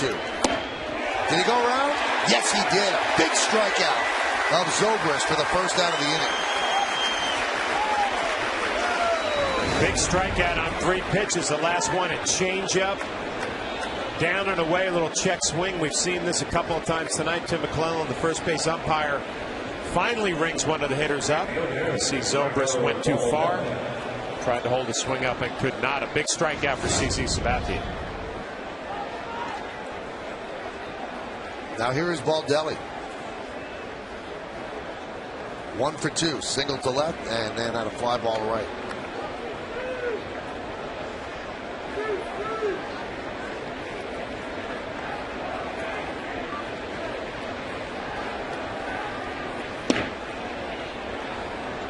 Ball inside, 1-0.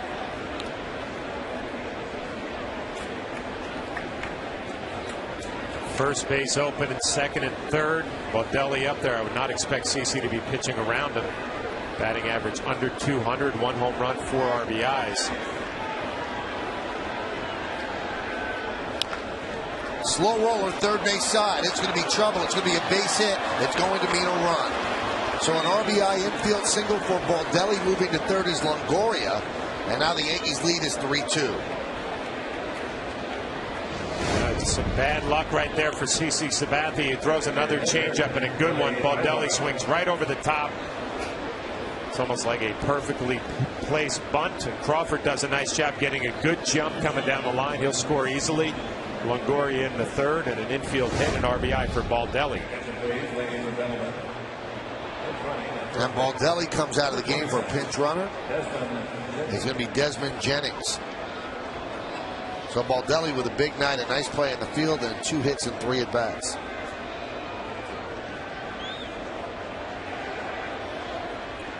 Now the tying runs at third. Yankees in double play depth. Desmond Jennings a threat to run. Pitch inside to Willie Ibar. Ibar with a sac bunt in the second. Odd to see a designated hitter sacrifice, but that's what he did. And then he lined out, kind of a humpback line drive to Jeter in the fourth.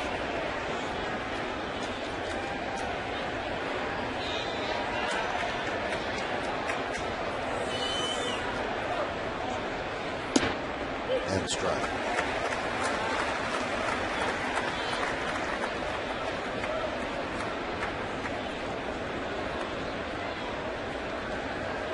A lot of pressure on Ibar right now in a 1-run game.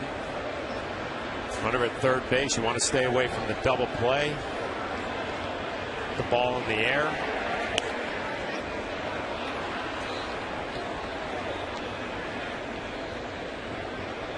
Well, Michael, we talked about the Rays coming in here leading the American League in stolen bases. They've really not run a whole lot in this series. Been very conservative on the base paths.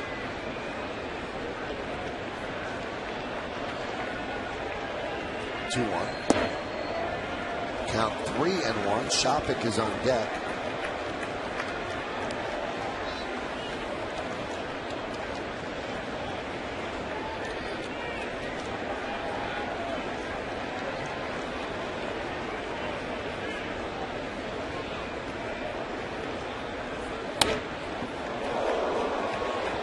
Slice foul against the Yankee dugout fence. That's Andrew Brackman on the left. You know A.J. Burnett on the right. Brackman, a former first-round draft pick for the Yankees. And about 6'9", 6'10". And they actually activated him. He's on the active roster today.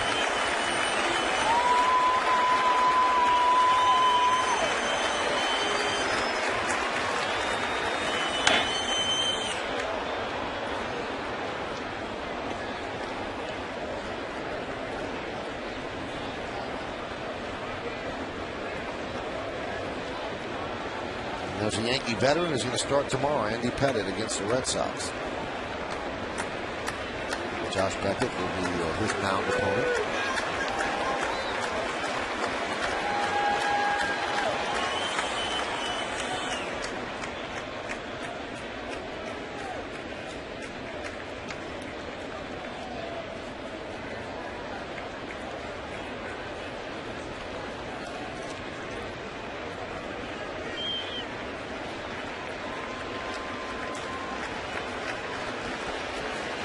3-2.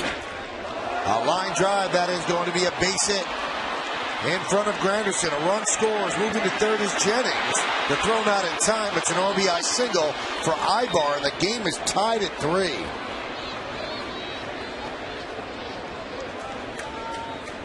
CC Sabathia was trying to keep the ball away from Ibar, and it looked like he made a mistake middle of the plate. See Posada setting up away. Actually was on the outer half. Ibar does a nice job of reaching out, pulling it into the gap. Curtis Granderson, a strong throw. Jennings aggressive on the base paths coming around second base, gets into third easily. Throw just offline a little bit from Curtis Granderson. Now Jennings has great speed. Dave Island goes out and talks with Sabathia. And while the Yankees were getting set and Island was walking out, Shopik took a very, very long look at Tom Foley. And you wonder, this is a team that likes to do stuff like squeezes, suicide, or safety. This could be a good combination. Lefty on the mound, righty batter. Catcher can't see that clearly. Great runner at third. Let's see if Joe Maddon opts to go that route. If you're Dave Island, you go out there and you talk about the possibility of a squeeze. You want to make sure Jorge Posada and Sabathia on the same page. And he swings and foul tips the ball.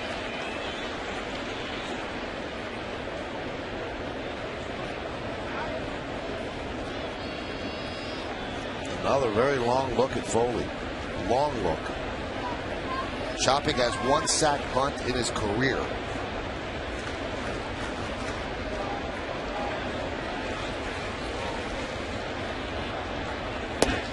Pitch outside.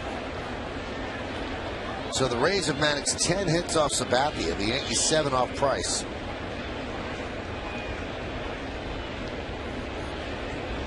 And Jabba Chamberlain begins the throw.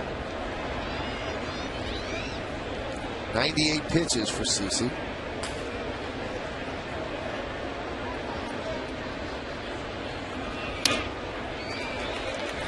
There goes any kind of squeeze and count 1-2.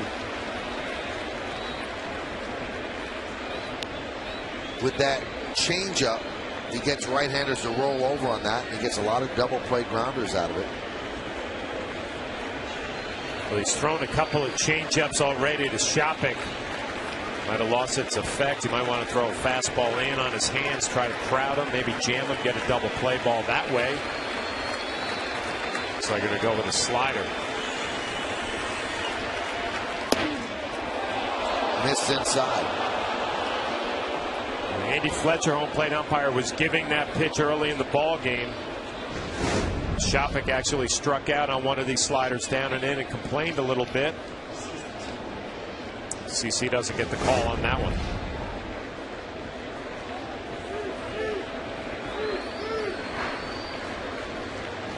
.66 strikes out of 100 pitches. The 2-2. Now 3-2.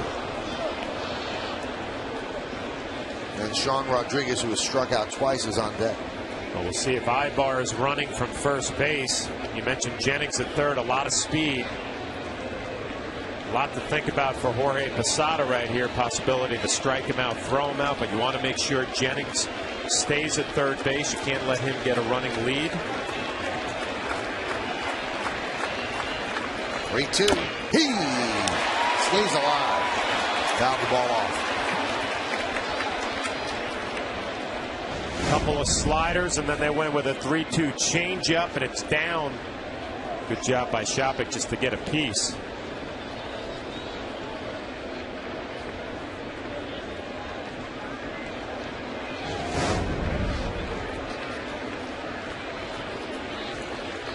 The speedy Jennings is at third. Ibar knocked in the tying run. He's at first. One man out. 3-2. Still 3-2.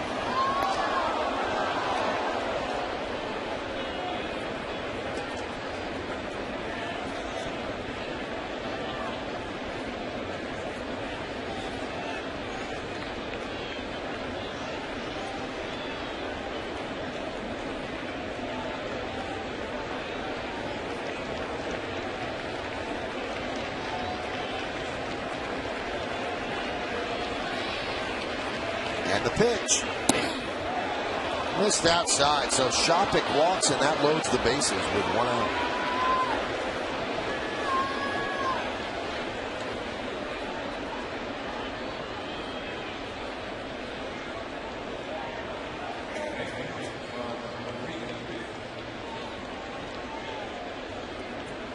So now the wheels are turning between Girardi and Madden as Sean Rodriguez steps in. He struck out looking in the second, swinging last inning in the 5th. When you strike out a few times in your ball game already, you know you're going to go up there. You want to put something in play early. We'll see if CC can use that aggressiveness to his advantage. Something down, hope for a ground ball.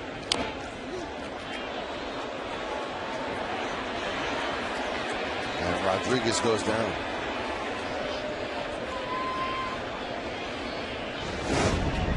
Sabathia goes with the slider. Rodriguez fouls it right off his left shin. Does not have any protection on that shin.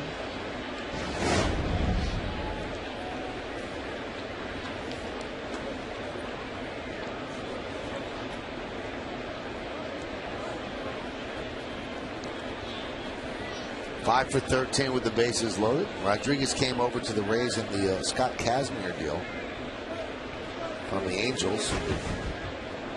Remember back to spring training, he had an incredible spring training, hitting home runs it seemed like every day down in Florida. Missed outside.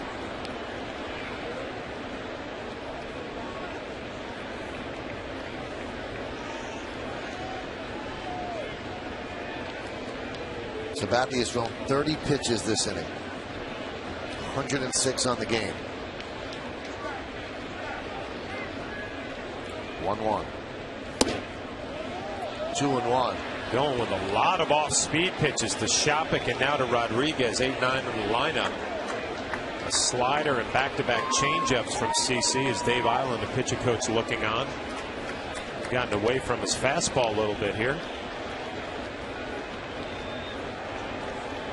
I know he's thinking about a double play, trying to get it with an off-speed pitch.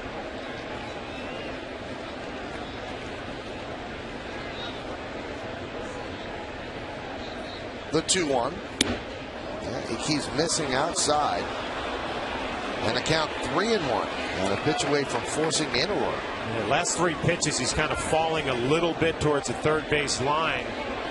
Arm angle drops a little bit, and you push the ball away from a righty. Got to make a big pitch right here, 3-1.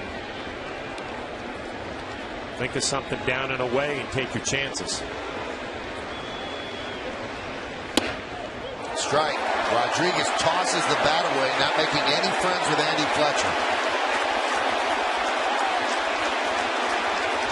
Well, Joe Madden saying that that pitch is not anywhere close. We're going to get another look. Posada setting up away. And he kind of raises his body to catch it, which makes you believe it might have been at the top of the zone.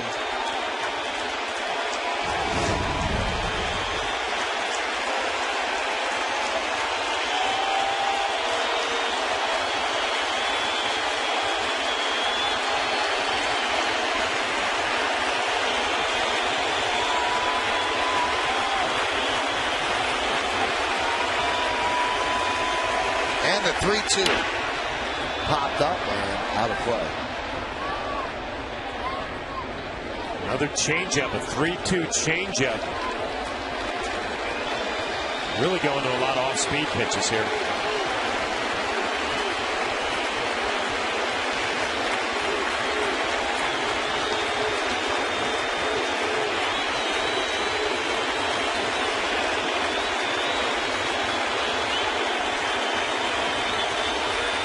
The payoff. He walked him, and that forces in a run. And the Rays now lead 4-3. How rare is that for Sabathia to walk in a run, and that's going to do it for CC as Joe Girardi is going to call on Jabba Chamberlain. Back-to-back walks. Walks the number 8 hitter and number 9 hitter in the lineup. The fastball did not miss by much. That's the second time this year CC has walked in a run with the bases loaded. He does not know where that pitch was. He might have gotten a gift on the previous ball 3. 4-3. come on back.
Well, the big bout that we ballyhooed at the start, CC Sabathia's got knocked out in the 6th round, and coming in for him is Jabba Chamberlain to face BJ Upton, bases loaded, and promptly throws one in the dirt as CC can only watch.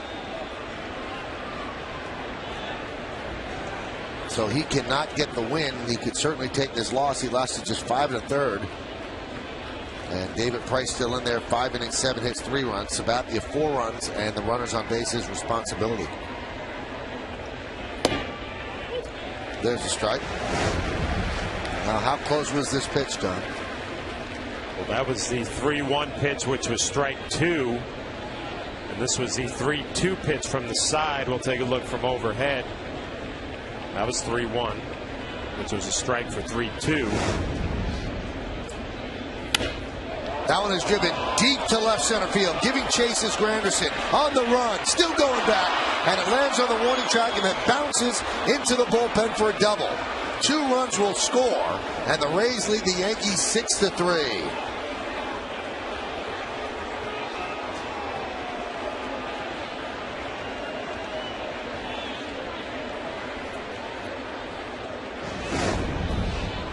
Three sliders in a row to BJ Upton. First one was down, second one a strike, and not just a little spinner. Get me over just out of the reach of Granderson.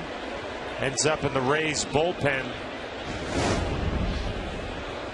BJ Upton, who has not done a whole lot in this series, comes up with a big hit.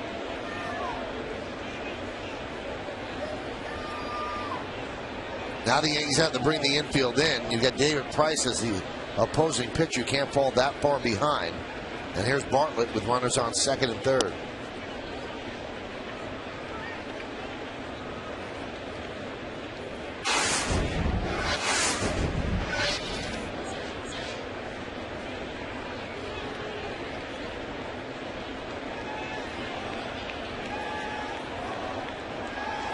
Swing and a miss.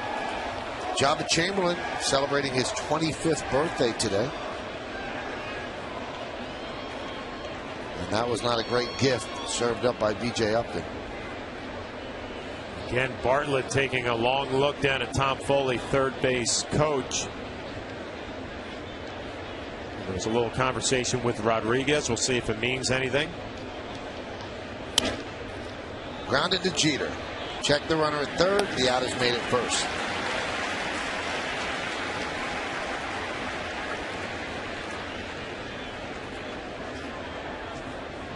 And that'll bring up Crawford, who started it all.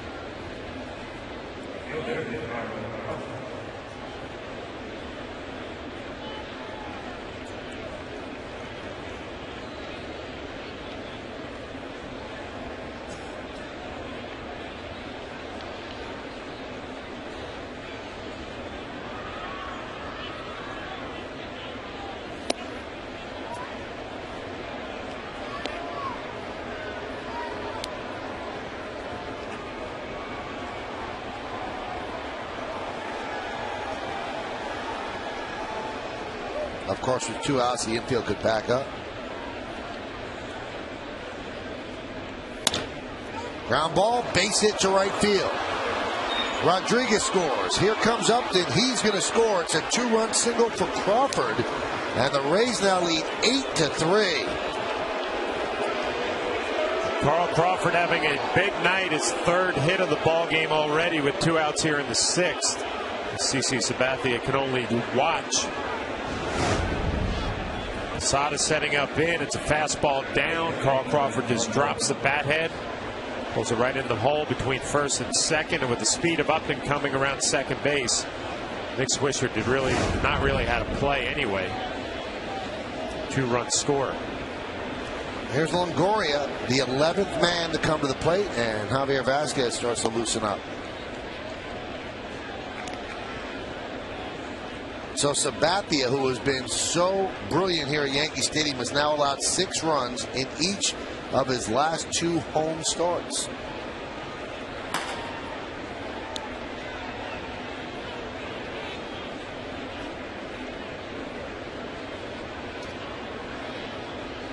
Well, it'll be interesting to hear what CC has to say after the game. Kind of got away from his fastball here in the 6th inning, especially to the 8 and 9 batters in the lineup. Now CC's final line is 7 innings allowed in this start, and that's a season high.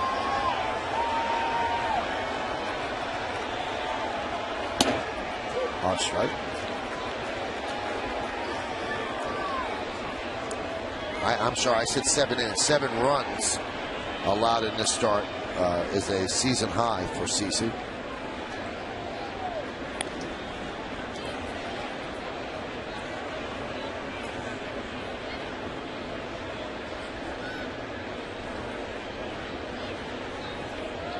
Two for 2 in the inning for Crawford, 3 for 4 on the game. High fly ball, center field deep. Going back, Granderson, and he'll make the play. But the damage has been done. The Rays put a 7 spot on the board in the 6th inning. At the end of 5 1/2, the Rays lead the Yankees 8-3.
Impressive moment.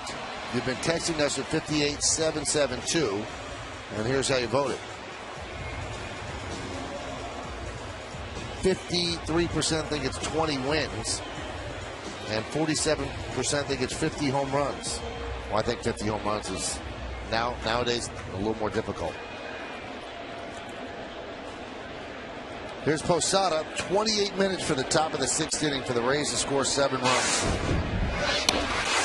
And Posada fouls it back. That is just a shocking development to see that happen to Sabathia, who's been so solid and so steady this year. And of the 8 runs, 7 are on his ledger.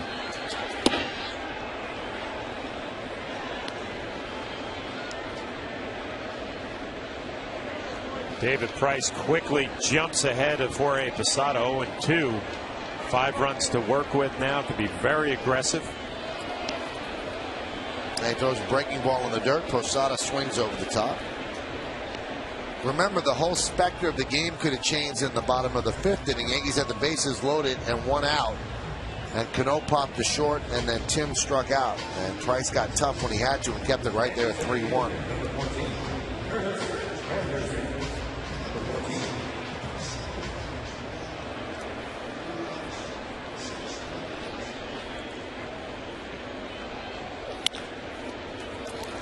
Grounded to second. Rodriguez gets Granderson to the 2nd out.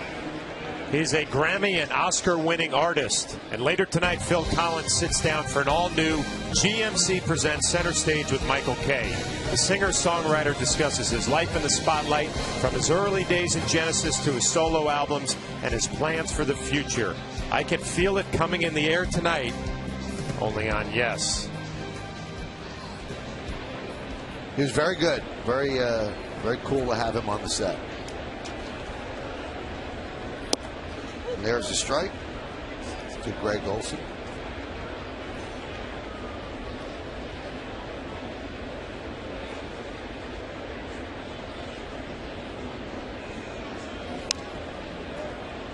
Count 0-2.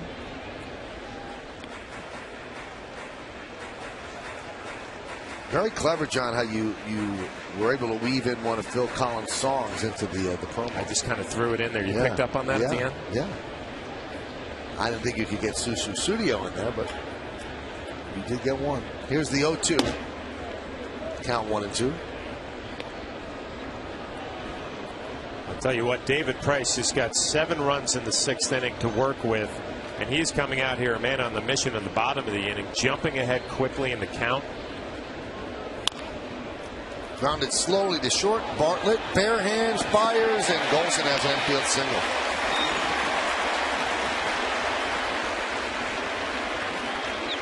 Golson had a double to lead off the 5th inning. Picks up an infield base hit. Let's take a look at the IOTV HD Super Shot. Bartlett, one of the best in the business, bare-handing, but it doesn't have a lot on the throw, and the way Golson runs, he's going to beat it out for an infield hit. Looks like he gets a pretty good grip, too. A little two-seam across the seams.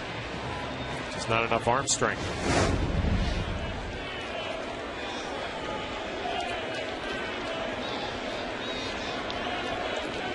So 1 on with 2 outs, and here's Jeter.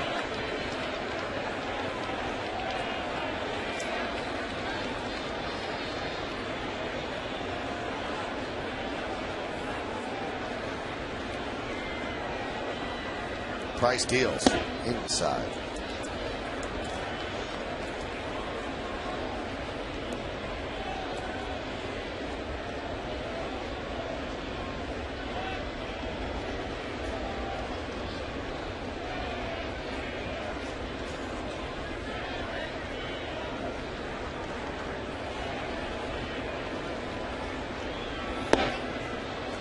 Count 2-0.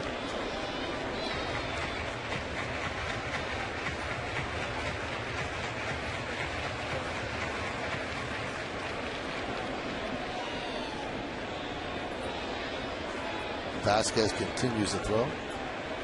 97 pitches right now for David Price, and he has thrown 122 in a ball game this year against the Minnesota Twins.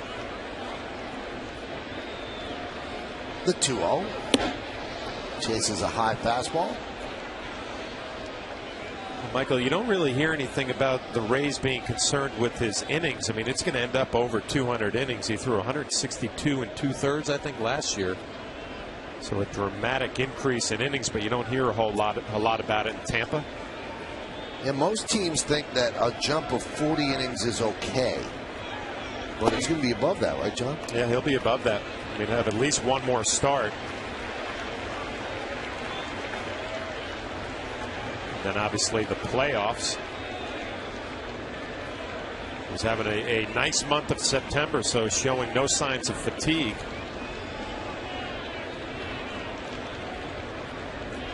This will be his 100th pitch of the night. This 3-1 delivery to Jeter. Boy, he continues to power fastballs. 3-2.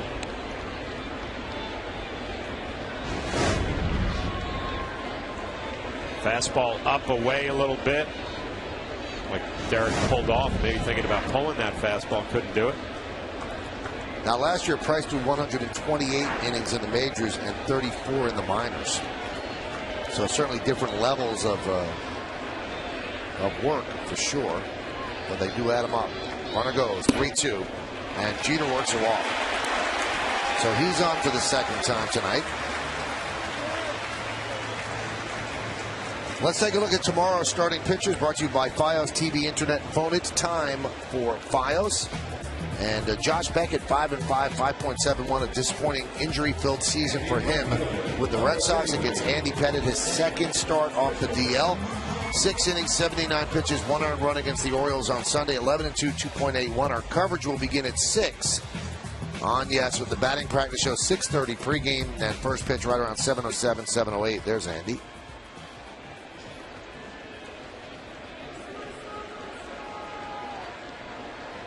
All right, here is Nick Swisher.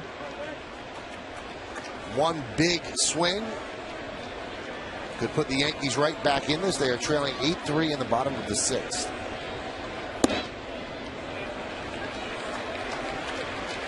Now 1-0.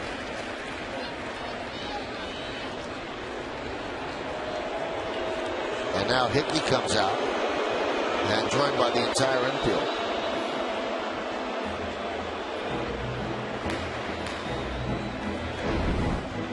Yeah, I'm interested to see right here how Price reacts. I mean, Nick Swisher ahead in the count now, 1-0. Will David Price challenge him with his fastball that still has plenty on it? We saw CC Sabathia kind of get away from his fastball in the 6th inning.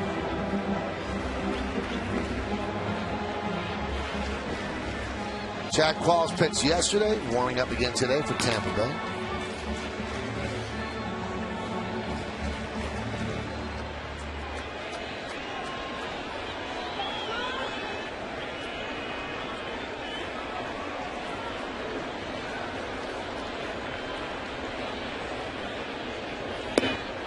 Count 2-0. Now Price threw 122 pitches against Minnesota. That's his high pitch count. And he's at 103 right now.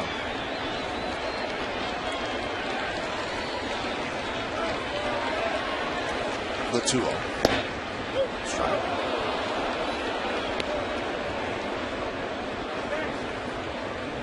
The Rays made such a quick jump when they got to the World Series in 2008. They'd been so dreadful for so long. That's why they were able to get a #1 draft pick while they were going to the World Series that year. And it just worked out perfectly for them. And like all the planets aligned. Count 3-1. Usually you have the #1 pick in the draft. You don't make that move up the standings that quickly. But Price was able to be a part of it. See a little look of frustration on Joe Maddon, the manager's face. It looked like things were going to go pretty quickly here, and you see the numbers under Joe Maddon. Impressive. And Price walks Swisher, and the bases are loaded. So CC struggled in the top of the 6th. Now Price certainly struggling a bit here in the bottom of the 6th. And it kind of came out of nowhere. I mean, a strikeout of Jorge Posada, first pitch ground ball to Curtis Granderson, infield hit to Golson, and back-to-back walks. Mark Teixeira has an opportunity here to get the Yankees right back in this thing. Last time Mark Teixeira hit one out was August 31st. He has 30 home runs, 101 ribbies. That one's driven deep to center field. Upton back, still back. He'll make the play on the run for the final out of the inning. So Teixeira tagged it, but Upton, who plays shallow, got back there quickly and hauled it in for the final out. For the Yankees, no runs a hit, no errors, and the bases are left loaded as this ball settles into the glove of B.J. Upton to the delight of David Price.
Possible. Jabba Chamberlain finished the 6th inning, gave up some big blows in that inning, and the Yankees now turn to Javier Vasquez, their third pitcher.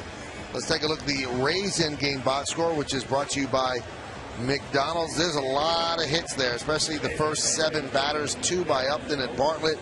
Crawford with a big night, a big double for Longoria.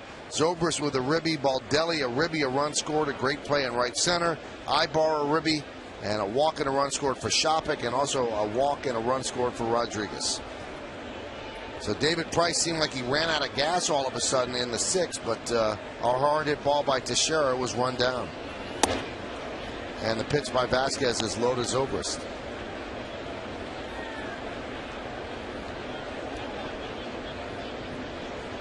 And they could have a lot of laughs because that ball was caught.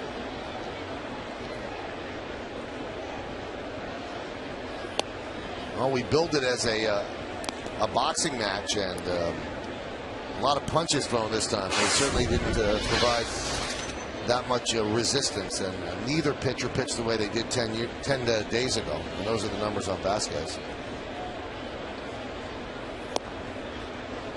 Count 3-0. On the Verizon Wireless scoreboard, 8-12-0 Tampa Bay, 3-8-0 for the Yankees.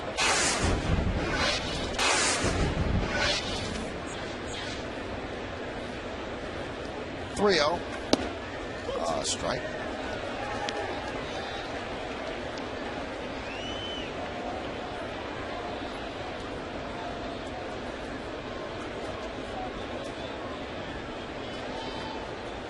And the pitch. Strike. So Javi Vasquez in the 2nd game of this series hadn't pitched for a long time before that. Actually did a nice job that night throwing the ball over the plate.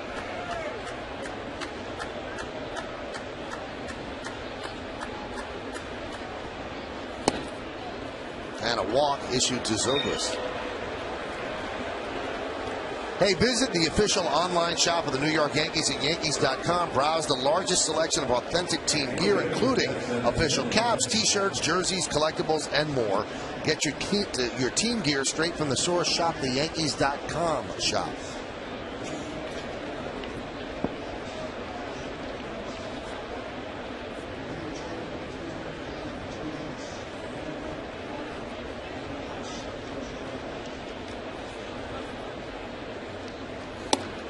And Desmond Jennings takes pitch outside, 1-0.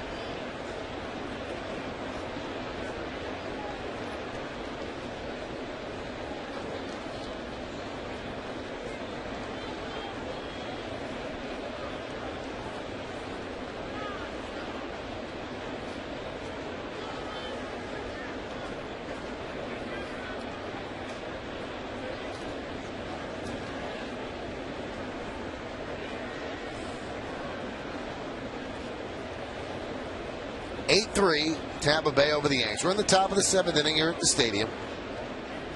Final game of this 4-game set. 3 more games in the regular season here at home, and they're against the Red Sox starting tomorrow night. Jennings fouls it back. They look at Jennings, and Jennings is the heir apparent to Carl Crawford's spot in the outfield. Now, it's going to be very, very difficult to beat Carl Crawford. He's one of the best players in baseball. He's a free agent at the end of the year. In all likelihood, the Rays will be unable to sign him. But they love Jennings, and he is the guy who will step in. 23 years old.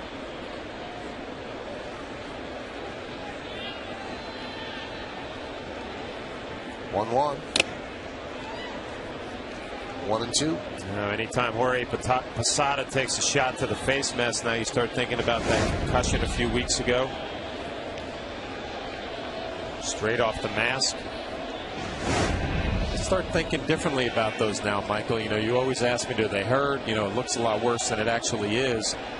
We didn't know a whole lot about all these concussions that maybe you hear about now. Remember Mike Matheny? He was a very good catcher in my time and ended his career because of concussions like that. Now that you hear what the symptoms are for concussions, do you think that you might have had some in your career? You know what? I think of a few times, and I remember, I would say it's our good friend Mike Mussina, but I was a play at the plate where I got my bell rung pretty good, and I had to go out to the mound. I mean, I was seeing stars and kind of wasn't sure where I was and needed a little time to regroup. Runner goes, and the pitch hits Jennings. It was an off-speed pitch, 67-mile-an-hour breaking ball.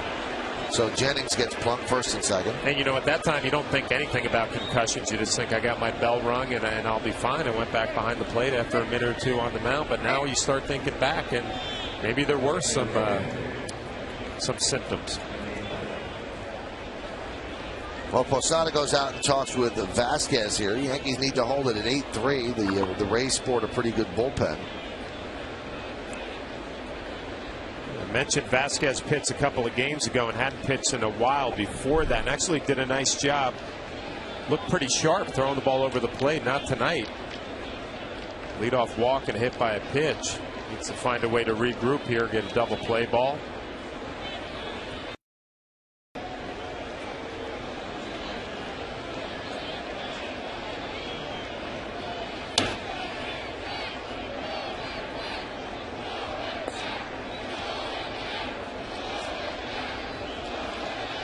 As a reliever, this is his 5th game, and so far he's done a good job in this role. 2-0, 10 1/3, 7 hits, 2 runs, walked just 2, and struck out 9.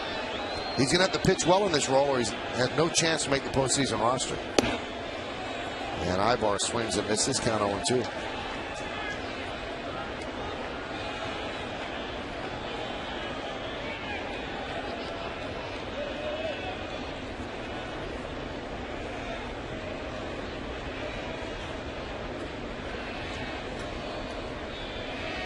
The 0-2.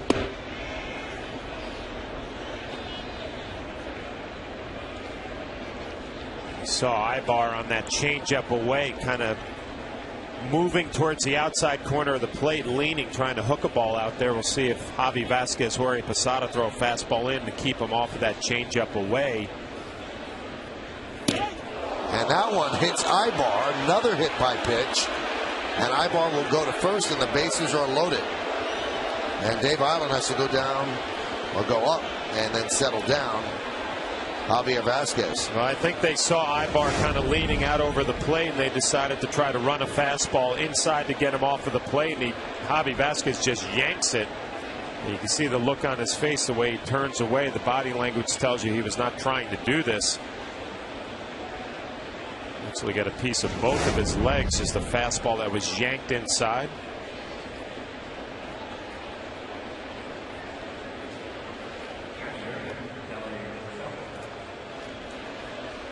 So bad situation here for the Yanks. Bases loaded, nobody out. Tony Pena and Joe Girardi talking it over. Here is Kelly Shopik. He's 0 for 2 with a walk and a run scored.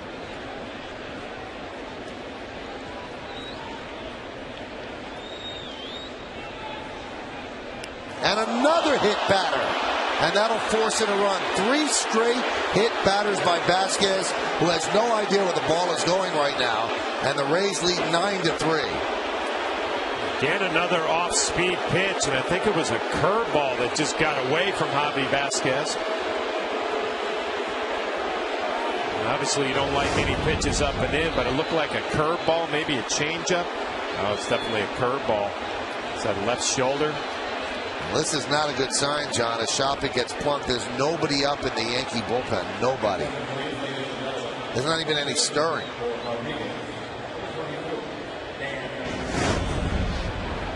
Dan Johnson now is going to pinch hit for Sean Rodriguez. 3 straight hit batters and a walk. And there's a run in and still nobody out and the bases loaded. There's a strike.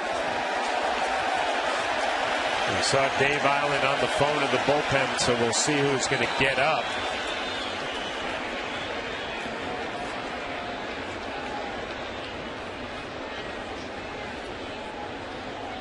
The 0-1. Driven out to right field. Swisher on the run. Makes the catch. Tagging is Jennings. He will score. It's a sac fly for Johnson as a pinch hitter. And now it's 10-3 Rays.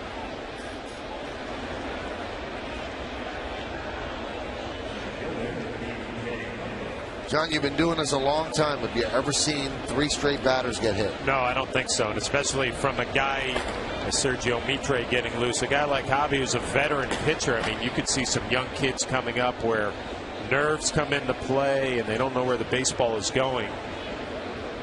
It's obviously a little in front of us here, but the postseason roster decisions are being made as you watch performances. And you saw the numbers for Javi as a reliever. They've been pretty good, but he looks lost tonight.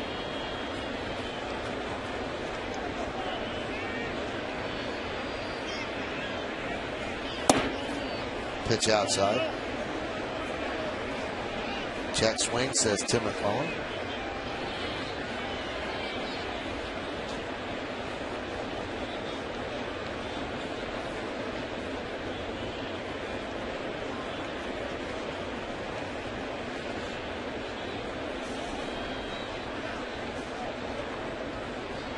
The 1-0. 2-0.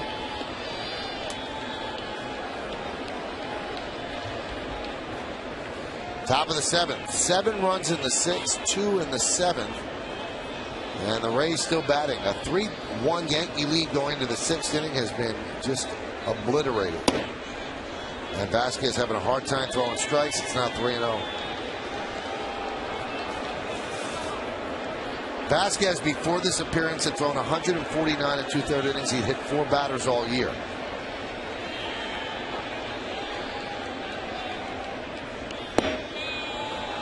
And there's a walk to Upton. And the bases are reloaded.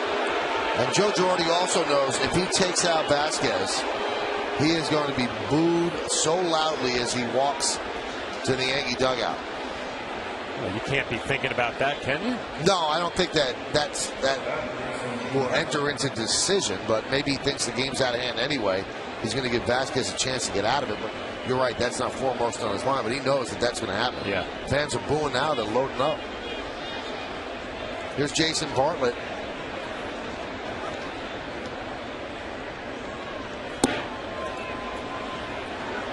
And the count 1-0.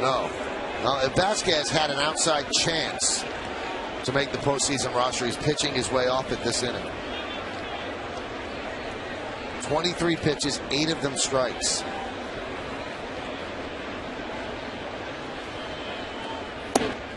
There's a strike. 6 batters he's faced, and yet no official at bats. A walk, a hit batter, a hit batter, a hit batter, a sac fly, and another walk.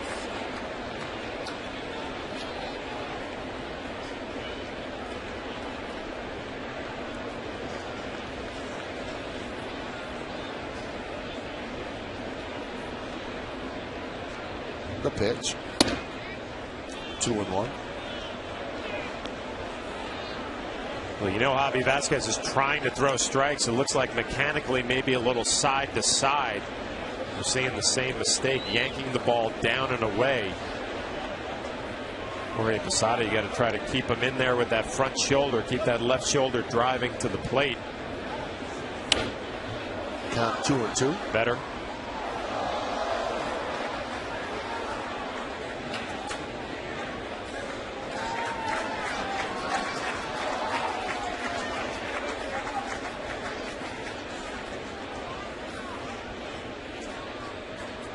So Posada trying to nurse Vasquez through a very difficult inning.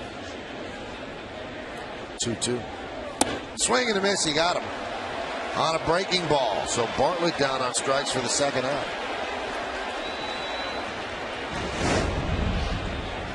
A couple of good fastballs, and then he throws a little slider down and away, gets a swing and a miss. Obviously, have not been too many good pitches in this inning for Javi. That was the best combination there. Here's Crawford, who is 3 for 4.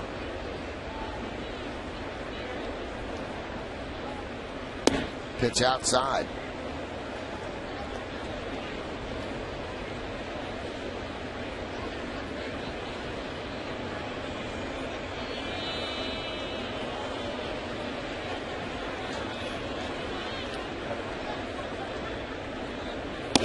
And a strike.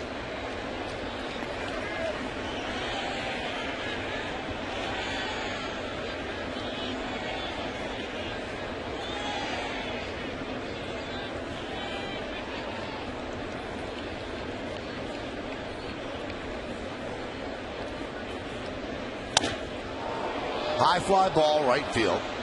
Swisher is there, and that'll do it. But the Rays scored 2 runs on no hits, and the bases are left loaded. The end of 6.5. Yankees trail 10-3. It's time for the 7th inning stretch here at the stadium, but we'll stay where we are to honor America in the Bronx. As we remember the servicemen and women who are serving our country at home and around the globe.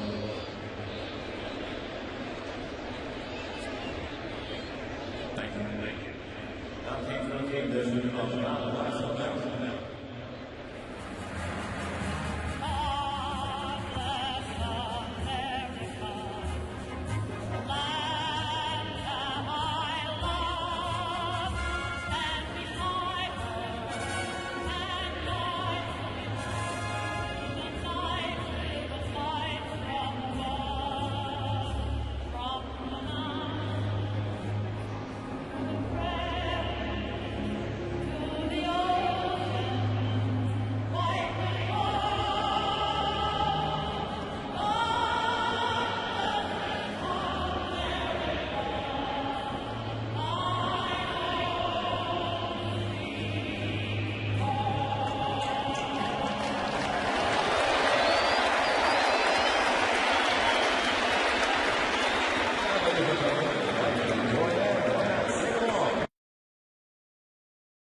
And Kimberly a little bit later on the post-game show. Let's take a look at the Yankees in-game box score.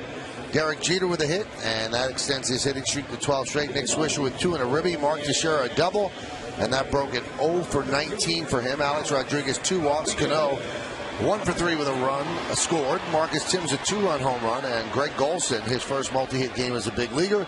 And the in-game box score brought to you by McDonald's. Mike Ekstrom is going to relieve David Price. And the new second baseman is Ben Zobrist. There's a ground ball to short. Bartlett. Over to Dan Johnson for the first out. So Zobrist moves from first to second. Johnson will pinch hit for Rodriguez, takes over at first. And those are Ekstrom's numbers.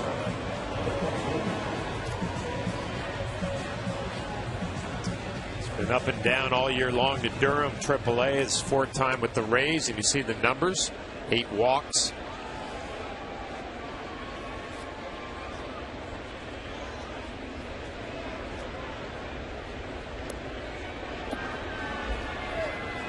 Verizon Wireless scoreboard 10-3 Tampa Bay.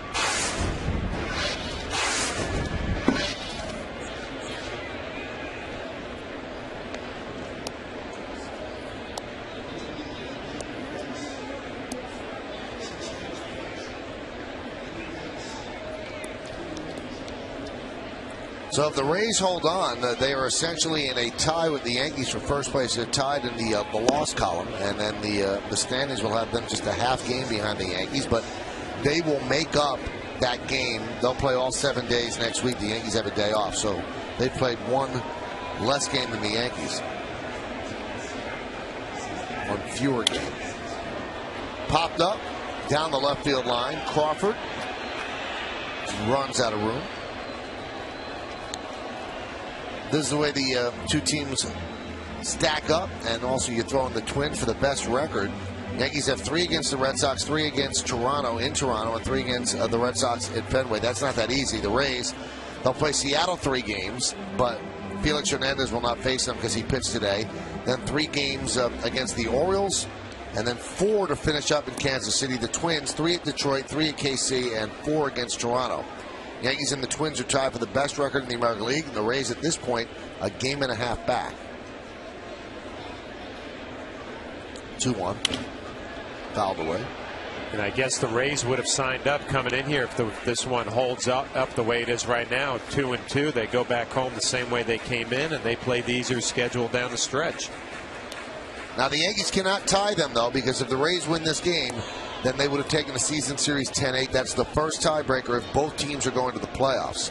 If the Yankees had won tonight, and there's still a possibility, although not a great one. If the Yankees had won tonight, then the next tiebreaker would be record within the division.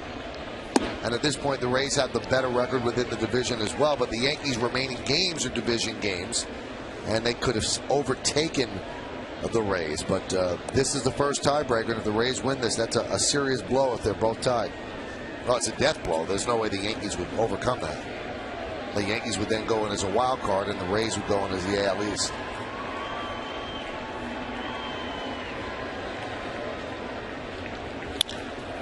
There's a base hit for Cano, another multi-hit game for him.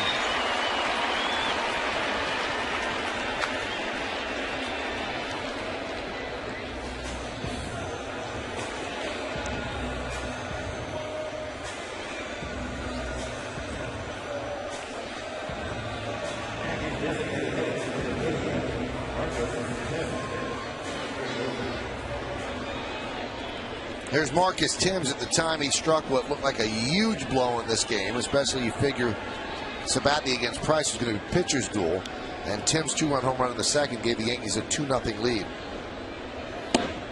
Now, as for Cano, he said another multi-hit game, another as in his 56th of the year. And he now has 190 hits on the season. Does he have 10 more in the next 9 games? Breaking ball, swung and missed, count 1-1.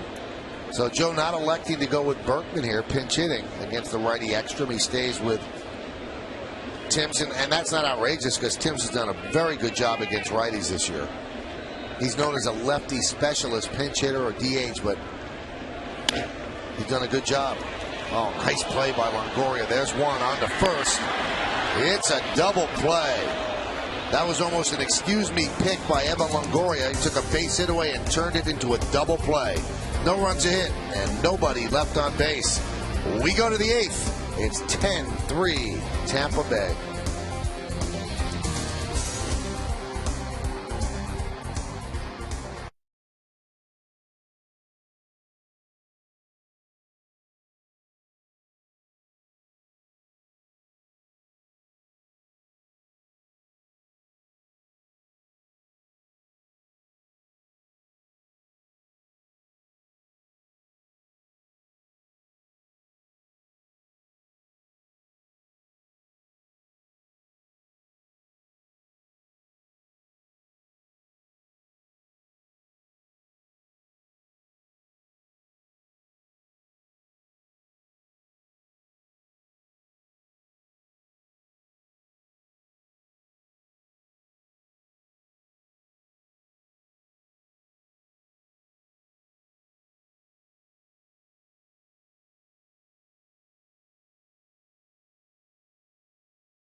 Today to join the New York Yankees for another exciting season at Yankee Stadium in 2011.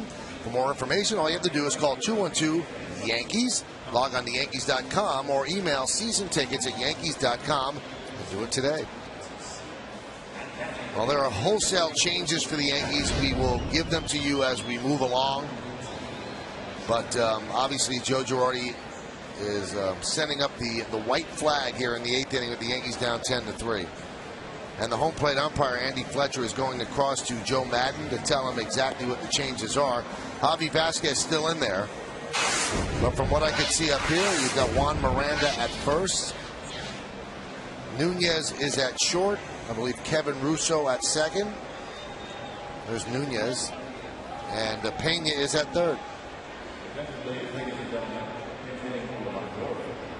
And there's Russo at second. And there's Pena. So the entire Yankee infield is out. Colin Curtis is in right field for Nick Swisher.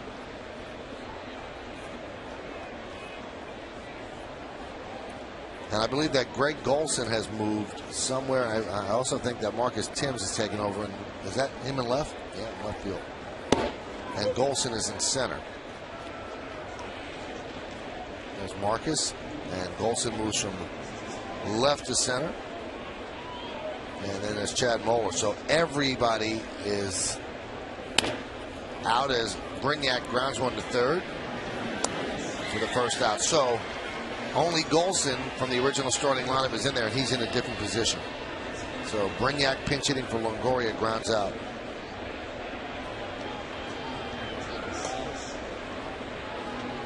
Now we'll tell you how they've done it, and this is the way the Yankees have made the lineup out. Nunez, Curtis, Miranda, 1, 2, 3. Pena, Russo, Timms, 4, 5, 6.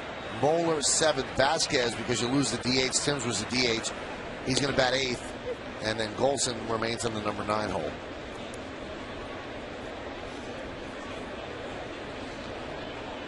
And that's how the defensive schematic works out.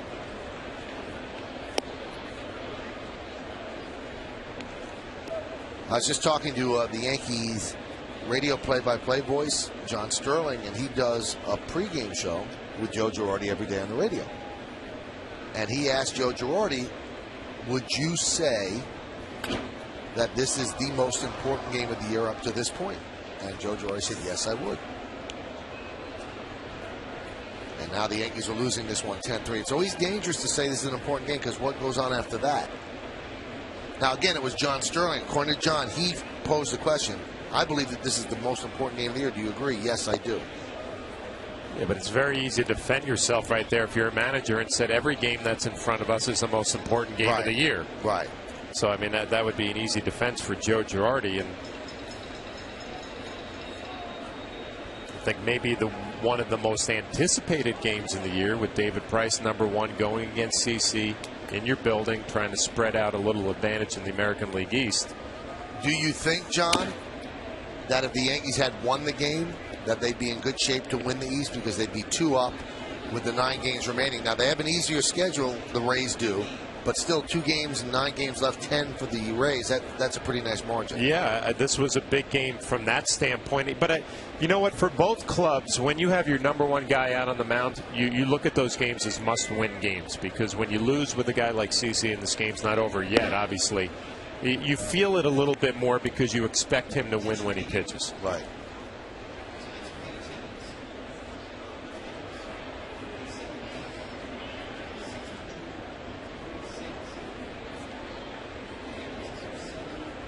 The 2-2 outside.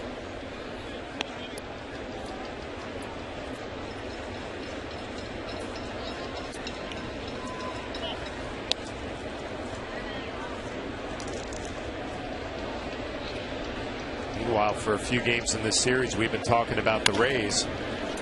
That one's grounded to second off the bat of Zobrist, 2-1. First 2 games of the series, we were talking about the Rays having a little trouble scoring runs recently. They do a nice job last night picking up a win and scoring 10 runs to this point. And some helps on a lot of walks and hit by pitches, obviously. Still putting the runs up on the board, and I'm sure they're feeling a whole lot better about themselves now after these last couple of games.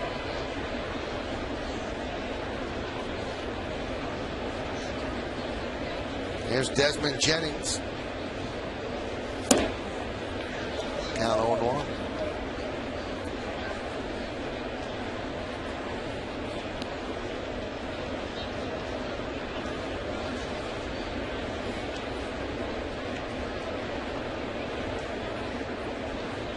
And the pitch.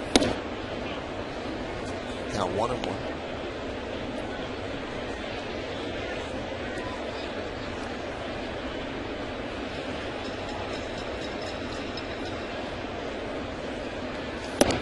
Strike.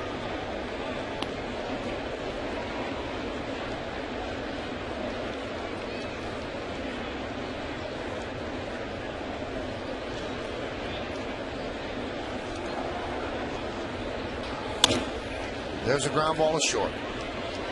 Nunez to Miranda, and that will do it. So Vasquez, much better than his previous inning, retires the Rays in order. We go to the bottom of the 8th.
music and computer world, and by Toyota, the official hybrid vehicle of the New York Yankees.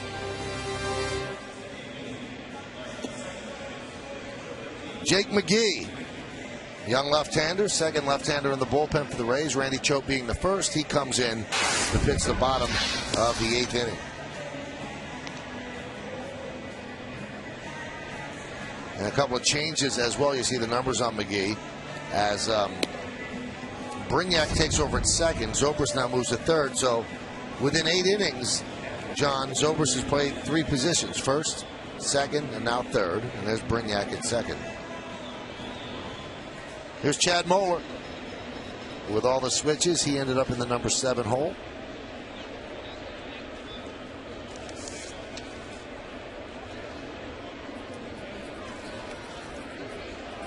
Saw McGee earlier in this series, a hard-throwing left-hander. Get it up there in the mid-90s.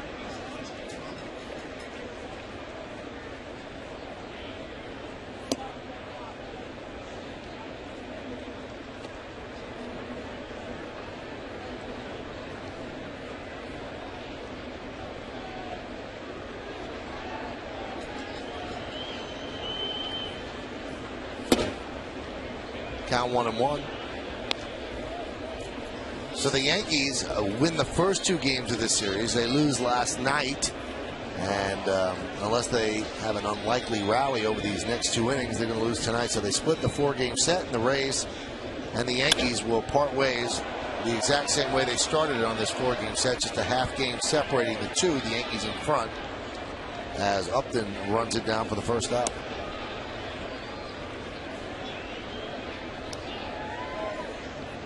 I got to imagine if it stays the same way, the Rays are going to be leaving here with a lot more confidence than when they came in. They were a struggling ball club coming in.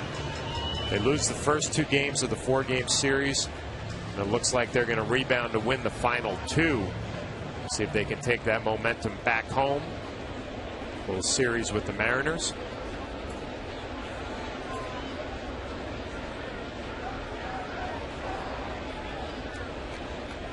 And here's Kevin Russo, his first at bat. There's a strike.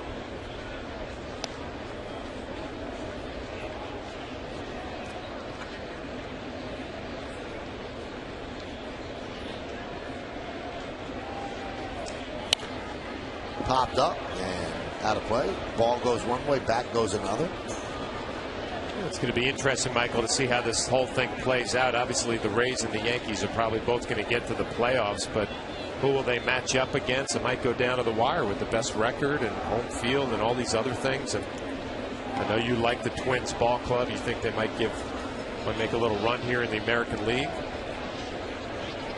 See if Josh Hamilton can get back with the Rangers, get some games in, some at bats, and prove he's healthy.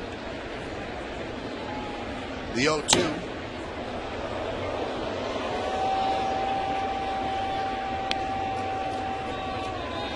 Those are the standings right now. The Yankee magic number is still at 3, and that's to clinch a postseason berth, not to clinch the American League East.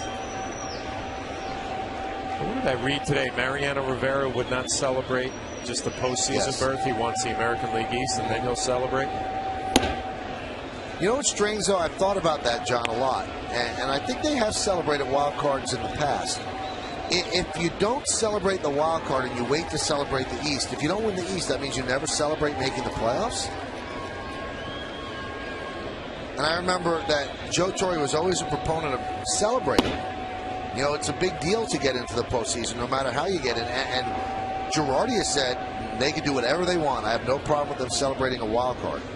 I'd just be surprised if they just completely ignore it. Well, you know, I think about the guys on the team who have either never been to the postseason or, you know, have never won a World Series. Good fastball from McGee. You want to celebrate that. I mean, that's a major accomplishment to get into some playoff baseball. And guys like Mariano and Jorge and Derek, obviously it's not going to get them as excited. There's Greg Golson. He has to be excited with his 2 for 3 today. I'm thinking back to 2005 in Fenway Park.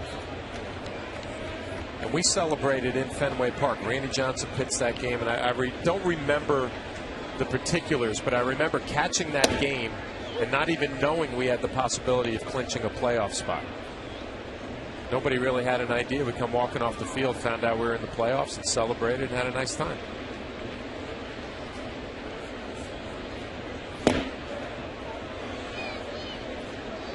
I mean, maybe the guys like the core 4 guys with 5 rings on their fingers, they could say, you know, making the playoffs, it's not a big deal to us. But as you said, to the other guys who've never been there before, it is a big deal.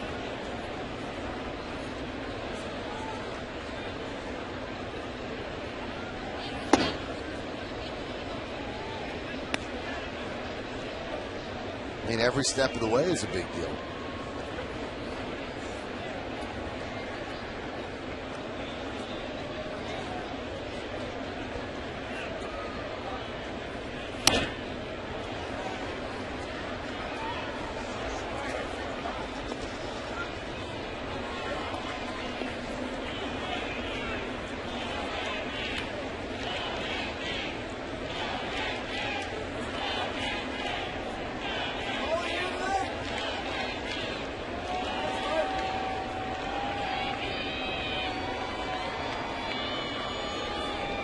The 2-2. Foul back. Golson having a nice night, also putting some pretty good swings here on McGee. Hard throwing left-hander. Double and an infield hit for Golson. He's somebody you have to talk about for the postseason roster as well. That one's driven to center field and deep. Upton back, still back, and he makes the play on the warning track. Golson's had a nice game, but the Yankees are retired in order 1-2-3. Let's go to the 9th inning. Yankees are trailing this one 10-3.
Text your vote to 58772 or vote online at yesnetwork.com.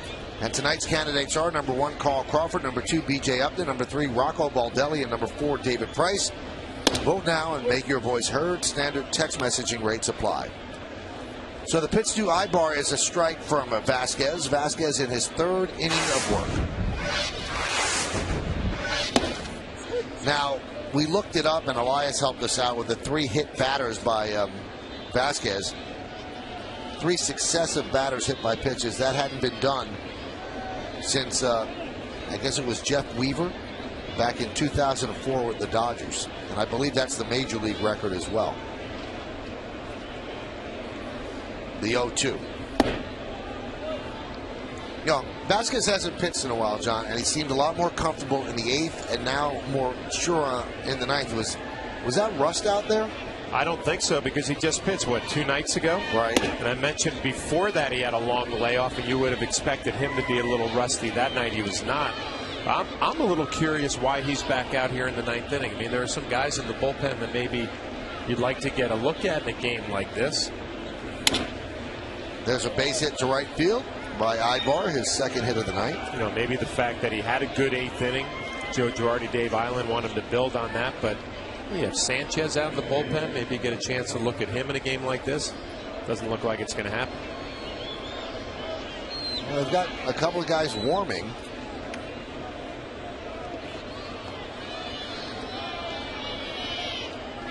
Kerry Wood and Boone Logan. He's getting a little work in. I'm sure having pitched in a couple of days.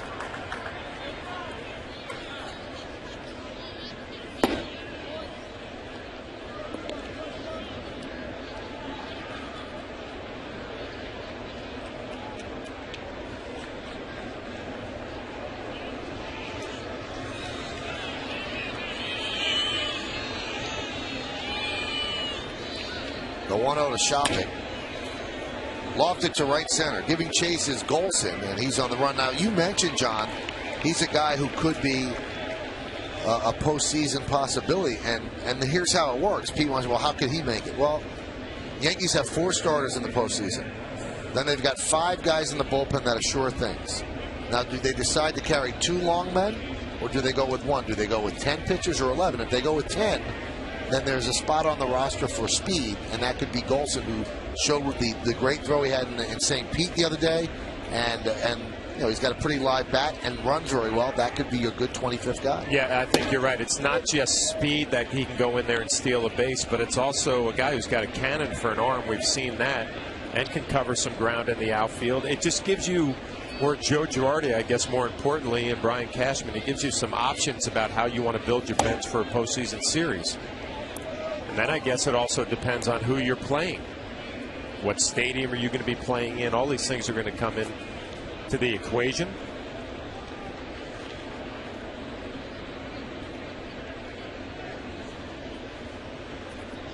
Yeah, that's why, I mean, people don't realize that as Johnson goes down on strikes. People don't realize that you don't have to make your roster before that last game ends. You've got time, 24 hours, I believe. I think it might even be the day of the game. You have to see who you're playing and what you need to match up with them, and what pitchers are better suited to face that lineup. Are they lefty laden? Do they have more right-handers? Do we carry Royce Ring? He might be the 11th pitcher. Or do we not carry Royce Ring and go with 1 left-hander? It's funny how you know, we're even talking about Royce Ring. He comes in last night and looks impressive, and now you're like, whoa, this might be another lefty, and you never know. It's amazing that we're on the 23rd of September, and you're talking about Royce Ring and Golson as possibilities for your postseason roster, but they might play a part, play a role. Now, Jack Curry tells me, back in the studio, he just texted me, said he heard from a Yankee source that they're going to go with 11 pitchers in the division series. So that would eliminate, I would think, Golson. So if they go with 11 pitchers, is that going to be Royce Ring? He opened up some eyes last night. He opened up our eyes. I know that. And another thing, John, that also is added to the equation, I heard the other day that Damaso Marte is now again a possibility, that he is throwing and he doesn't feel pain. Now, he's not going to be able to get much rehab time. He might get 1 or 2 games under him. But he was so important for them in the pro. He was one of their MVPs last year. If you can combine him with the way Boone Logan is pitching, that's something I think a manager would rather have, 1 long guy and 2 lefties. No doubt. I mean, just think about whoever you're going to play. But if you can bring a lefty in to face a tough left-handed at bat, say in the 5th or 6th inning, because we know the starters don't go as long. You don't have as long of a leash, and you might have a situation for a matchup on a lefty early in a ball game. Let's say you face the Twins, and your starter goes 5 innings. Well, you want to match up with Mauer in the 6th, and then you want to match up again with Mauer in the 6th, or in the 8th. In the 8th, right. So, I mean, you need 2 pitchers. If you only have 1, then you're choosing when I use my bullet, and then hoping that Kerry Wood can come in and get out the lefty with his stuff. Yeah, and that's what the Yankees feel very confident about, Kerry Wood and that cutter negating some of the lefties and that curveball as well. But it would be nice to be a manager to have the option in the 6th inning to match up with the lefty. Because if you only have that one, you almost feel like, okay, when do I fire that? Yeah, when do I use him? And after I fire it, I no longer have a dog in the yard. 3-2. Swing and a miss. And Vasquez finishes up a lot better than he started. No runs a hit. And one man left. We go to the bottom of the ninth. It's 10-3 Rays.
Well, B.J. Upton back in the lineup tonight. Gets a little slider out over the plate and drives it to left center field. Your Land Rover drive of the game.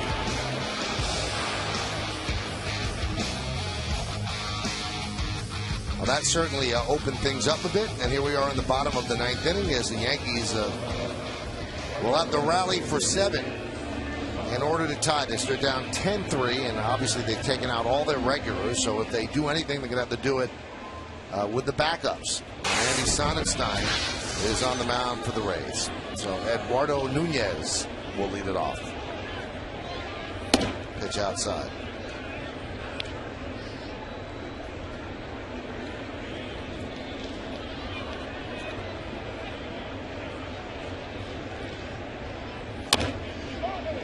Now we're talking about if they carry 11 pitchers, as Jack is saying that somebody with the Yankees is telling him.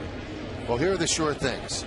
CeCe, Andy, AJ Hughes, Wood, Robertson, Logan, Mariano, and Java. All right, so that gives you 9. Now the 2 spots are remaining, and those have to be split up between Godin, Mitre, Nova, Ring, Vasquez, or Marte.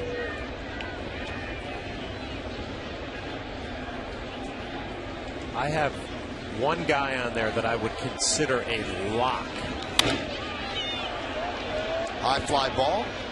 Upton is there for the first hour. Who's the lock? And nobody has told me anything like this, but I think Nova is one of those guys that has shown me that he can be dominant. So you'd be cool with a guy with so little experience pitching in a playoff series. And a lot of that goes on how he's handled himself, his body language and demeanor out on the mound. Okay. And I think he's a wild card. I would love to see him make it. Now, would you use him as a long guy? Well, I mean, it depends on what the situation is. You can. Right. But how about, going out there for the 6th inning one night or the 5th inning, depending on the type of game, or an extra inning situation? Boy, I hear what you're saying, and I respect you tremendously. But, I mean, if it's the 3rd game and the series is tied at 1-1, and it's the 6th inning of a tie game, you're going to bring in a kid like that, and you're going to feel cool about it? The 5th inning of a tie game? Yeah? Really? Sure. Wow.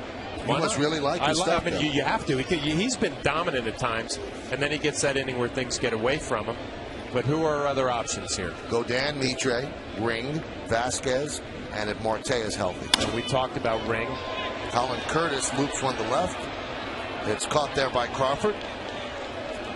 Well, we'll try to solve all of these questions on the postgame show. That's after the last out, the WB Mason postgame. Bob Lorenz and Jack Curry back in the studio. They're going to bring you highlights of this game, and Kimberly Jones will get the reaction from the clubhouse. Plus, you get the latest updates and standings from the major leagues. And that should be fun to break it all down. It's all coming up later only on Yes. Yankees down to their final out. And here's Juan Miranda.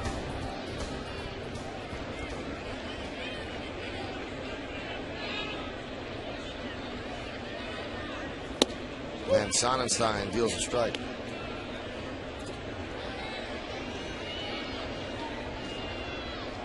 (10-3). Yankees led 3-1 going into the sixth, and then a 7 spot by the Rays and opened it up. And this should do it. There's a ground ball to second. Grignat over to Johnson, and the Tampa Bay Rays win this game by a score of 10-3. In the ninth inning for the Yankees, they go down 1-2-3. Joe Madden celebrates splitting this 4-game set with the Yankees. And now, who's going to finish first in the American League East? It's going to be answered over the next 10 days. That's what's remaining in the season. Friday through next Sunday. And we'll see how both of these teams respond. So pretty much only a half game separates the two of them. It's even in the loss column. Stick around for the post-game show to find out who's tonight's Chevy Player of the Game. Got an award to give out, and then we got the post-game show as we promised you with Bob and Jack and Kimberly. 10-3, Tampa Bay beats the Yankees. Stay where you are.